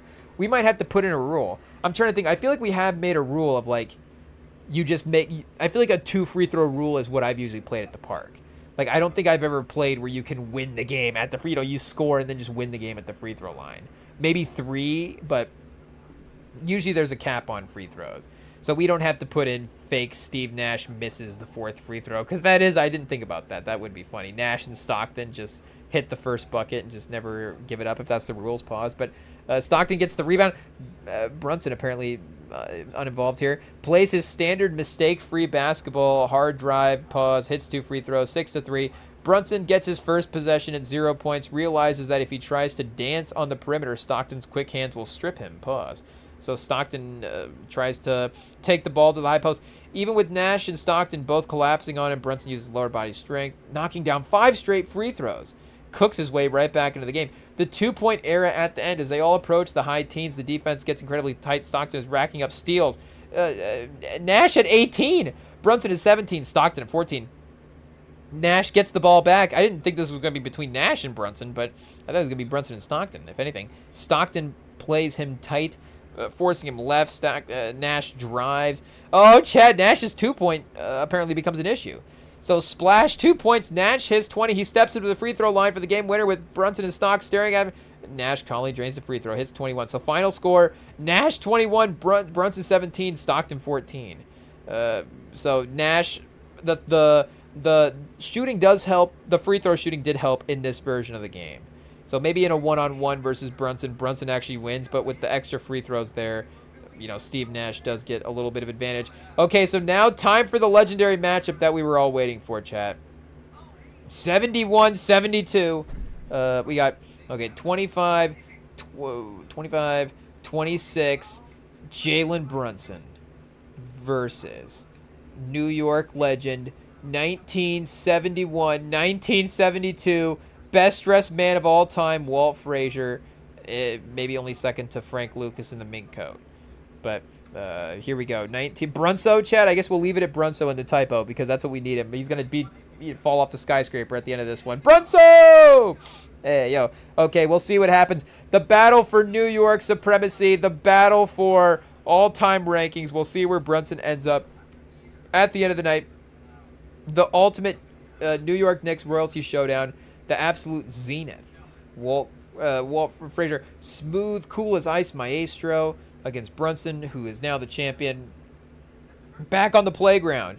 Chains of possession until 21. Clyde presents a combination of size and anticipation that Brunson has rarely faced.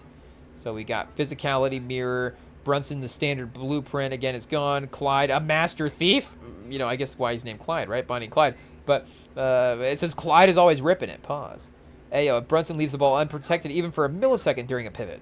Clyde's got him. Once again, the street ball scoring throws a lifeline to the modern guard. Frazier was a mid-range assassin.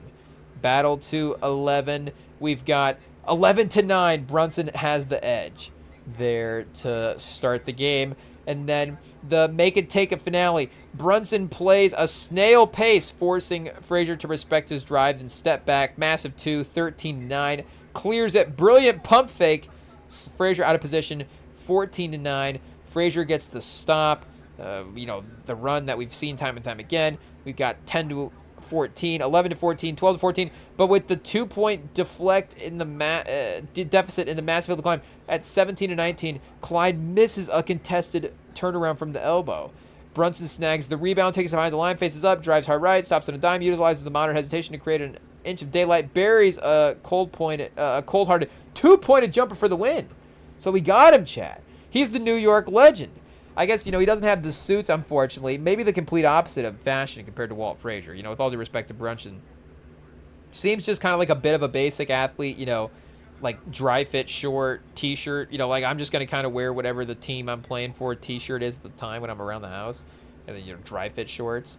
But again, Frazier's out here, the best suits and coats and hats that we've ever seen. But 21-17, I guess, is the answer for Brunson. So I guess just to recap the all-time rankings, chat, for where Brunson stands, he is, we still got Kuzi and Thomas apparently above him. Again, Nash got the win, but only because of the free throws in the 21. And then Wade, Dennis Johnson, and Gary Payton. Apparently not Walt Frazier, though in our personal rankings, Walt Frazier, like we said, he might be like the 7th best player of all time. I don't know. We just love Walt Frazier. It is what it is.